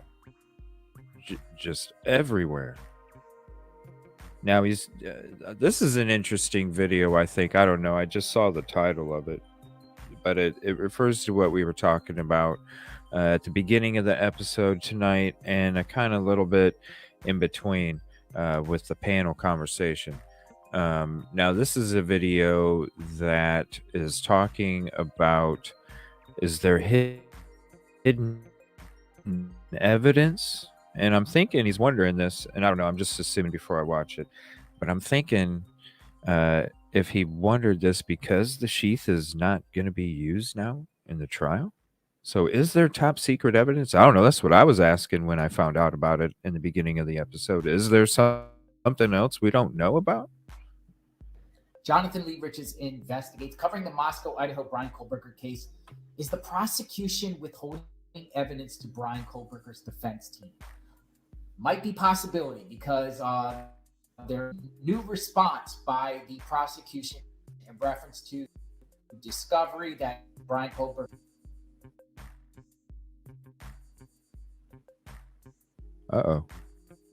defense is asking for, and StreamYard, come on, we got to work together. Piece of evidence that the defense wants, genetic genealogy, DNA, that the prosecution does not want to give to the defense. Check this out. In regard to the defense request for genetic genealogy testing and search, the state objects and intends to separately file a motion in limine and a motion for protective order under ICR 16I, as will be more fully detailed in said motion. The state believes that the defendant's request discovery is scope of Idaho Court Rules 16, that it does not tend to negate the guilt of the accused as to the offense charged or tend to reduce punishment for the offenses as contemplated by ICR 16A. It is not relevant. It is not material to the preparation of the defense. It is not intended for use by the state as evidence at trial, and none of the documentation being sought belongs to the defendant as contemplating by ICR 16B4. Genetic genealogy research does not constitute reports of examination of tests under ICR 16.5 B5 or 16B5, and any genetic genealogy result is exempt from disclosure. Wow. So they're saying this genetic genealogy testing is exempt under Idaho court rules, and they do not intend to use this during trial. Ain't that crazy? Wants it. The defense wants it. Ain't that crazy? What do you think? So what is a motion? This is limine? crazy. I'm going to show you what a motion in limine is so you can have an understanding of what that actually means. So according to Wikipedia, this is what a motion in limine means. In the U.S. law, a motion in limine at the start, literally on the threshold, is a motion discussed outside the presence of a jury to request testimony be excluded. A motion in limine can also be used to get a ruling to allow for the inclusion of evidence. The motion is decided by a judge in both civil and criminal proceedings. It is frequently used at pre-trial hearings or during trial, and it can be used at both the state and federal levels. The reasons for the motions are wide and varied, but probably the most frequent use of the motion in limine is a criminal trial is to shield the jury from information concerning the defendant that could possibly be unfairly prejudicial to the defendant if heard at trial. Other reasons arise under the federal rules of civil procedure for failure to comply with discovery. Other proper subjects for motion in limine stem from the court's power to provide for the ordinary conduct of proceedings before and to control its process and order so as to make them conform to the law and justice. These procedural motions in limine may include motions to control the conduct of the prosecutor, motions for separate trials on counts, prior convictions, and or enhancements, motions to control the courtroom environment, motions to control jury conduct, other such motions. A motion in limine is distinct from a motion for a protective order, which is a request to prevent the discovery of evidence, and a motion to suppress, which can be raised by the defense in American criminal trials to prevent the admission of evidence that was obtained unconstitutional. So there you go. A motion in limine. And that's what the prosecution filed in the Brian Koberger case about the genetic genealogy DNA being excluded from Brian Koberger's defense in discovery. Let me know what you think. A motion in limine is a pretrial motion. It's usually for the admissibility of evidence. So we're talking about genealogy, DNA that the prosecution does not want submitted as evidence. And the Brian Koberger's defense is asking for it, and the prosecution's filing this pre-trial motion wanting to exclude this evidence. It's very strange and bizarre. Why would the prosecution do that? Does this genealogy, genetic DNA evidence have exculpatory evidence in it? Possibly. But it's very, very strange that the prosecution would try to exclude this. Right. It requires another motion and most likely a hearing on this. Wow. I'm on it. I'm waiting to see what happens. I think there will be a hearing soon on this matter. Subscribe to my channel, hit the Wow. Yeah, let me know what you think too. Holy shit.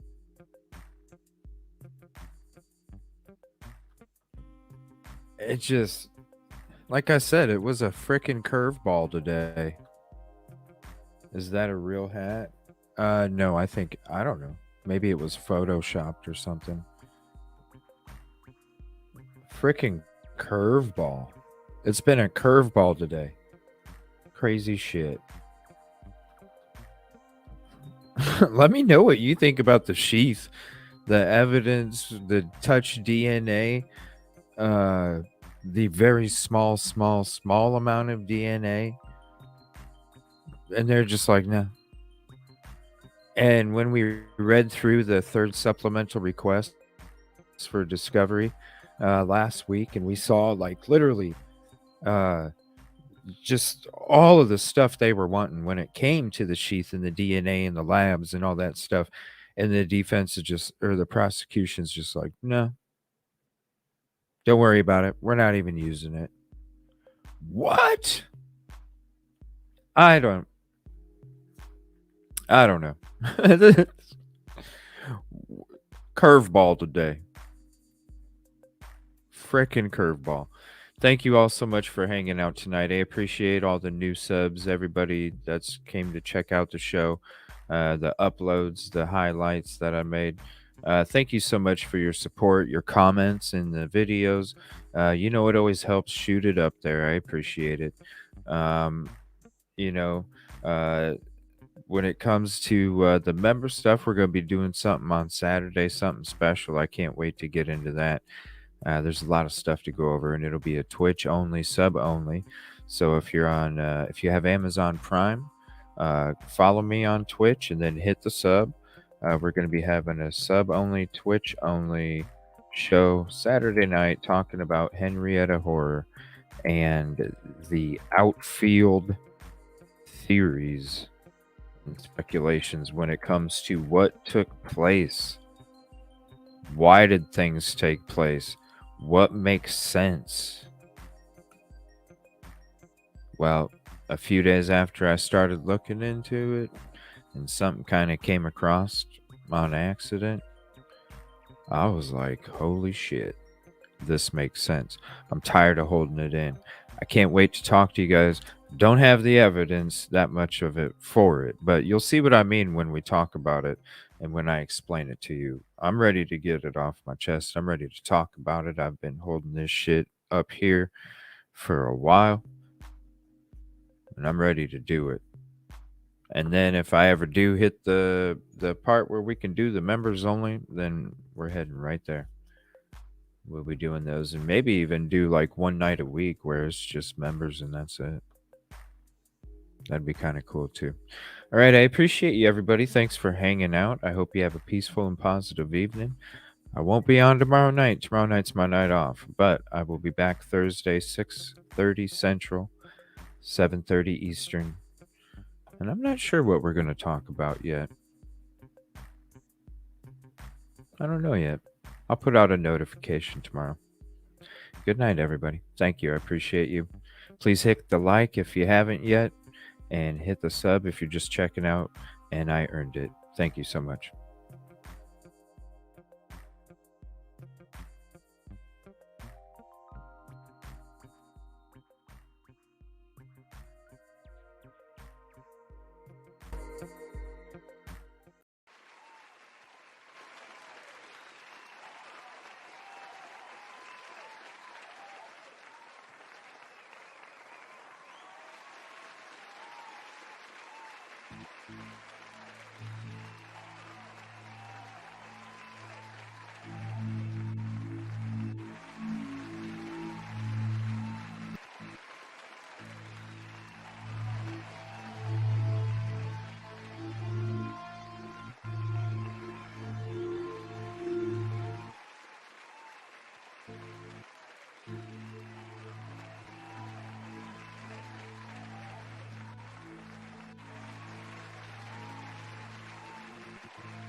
System malfunction.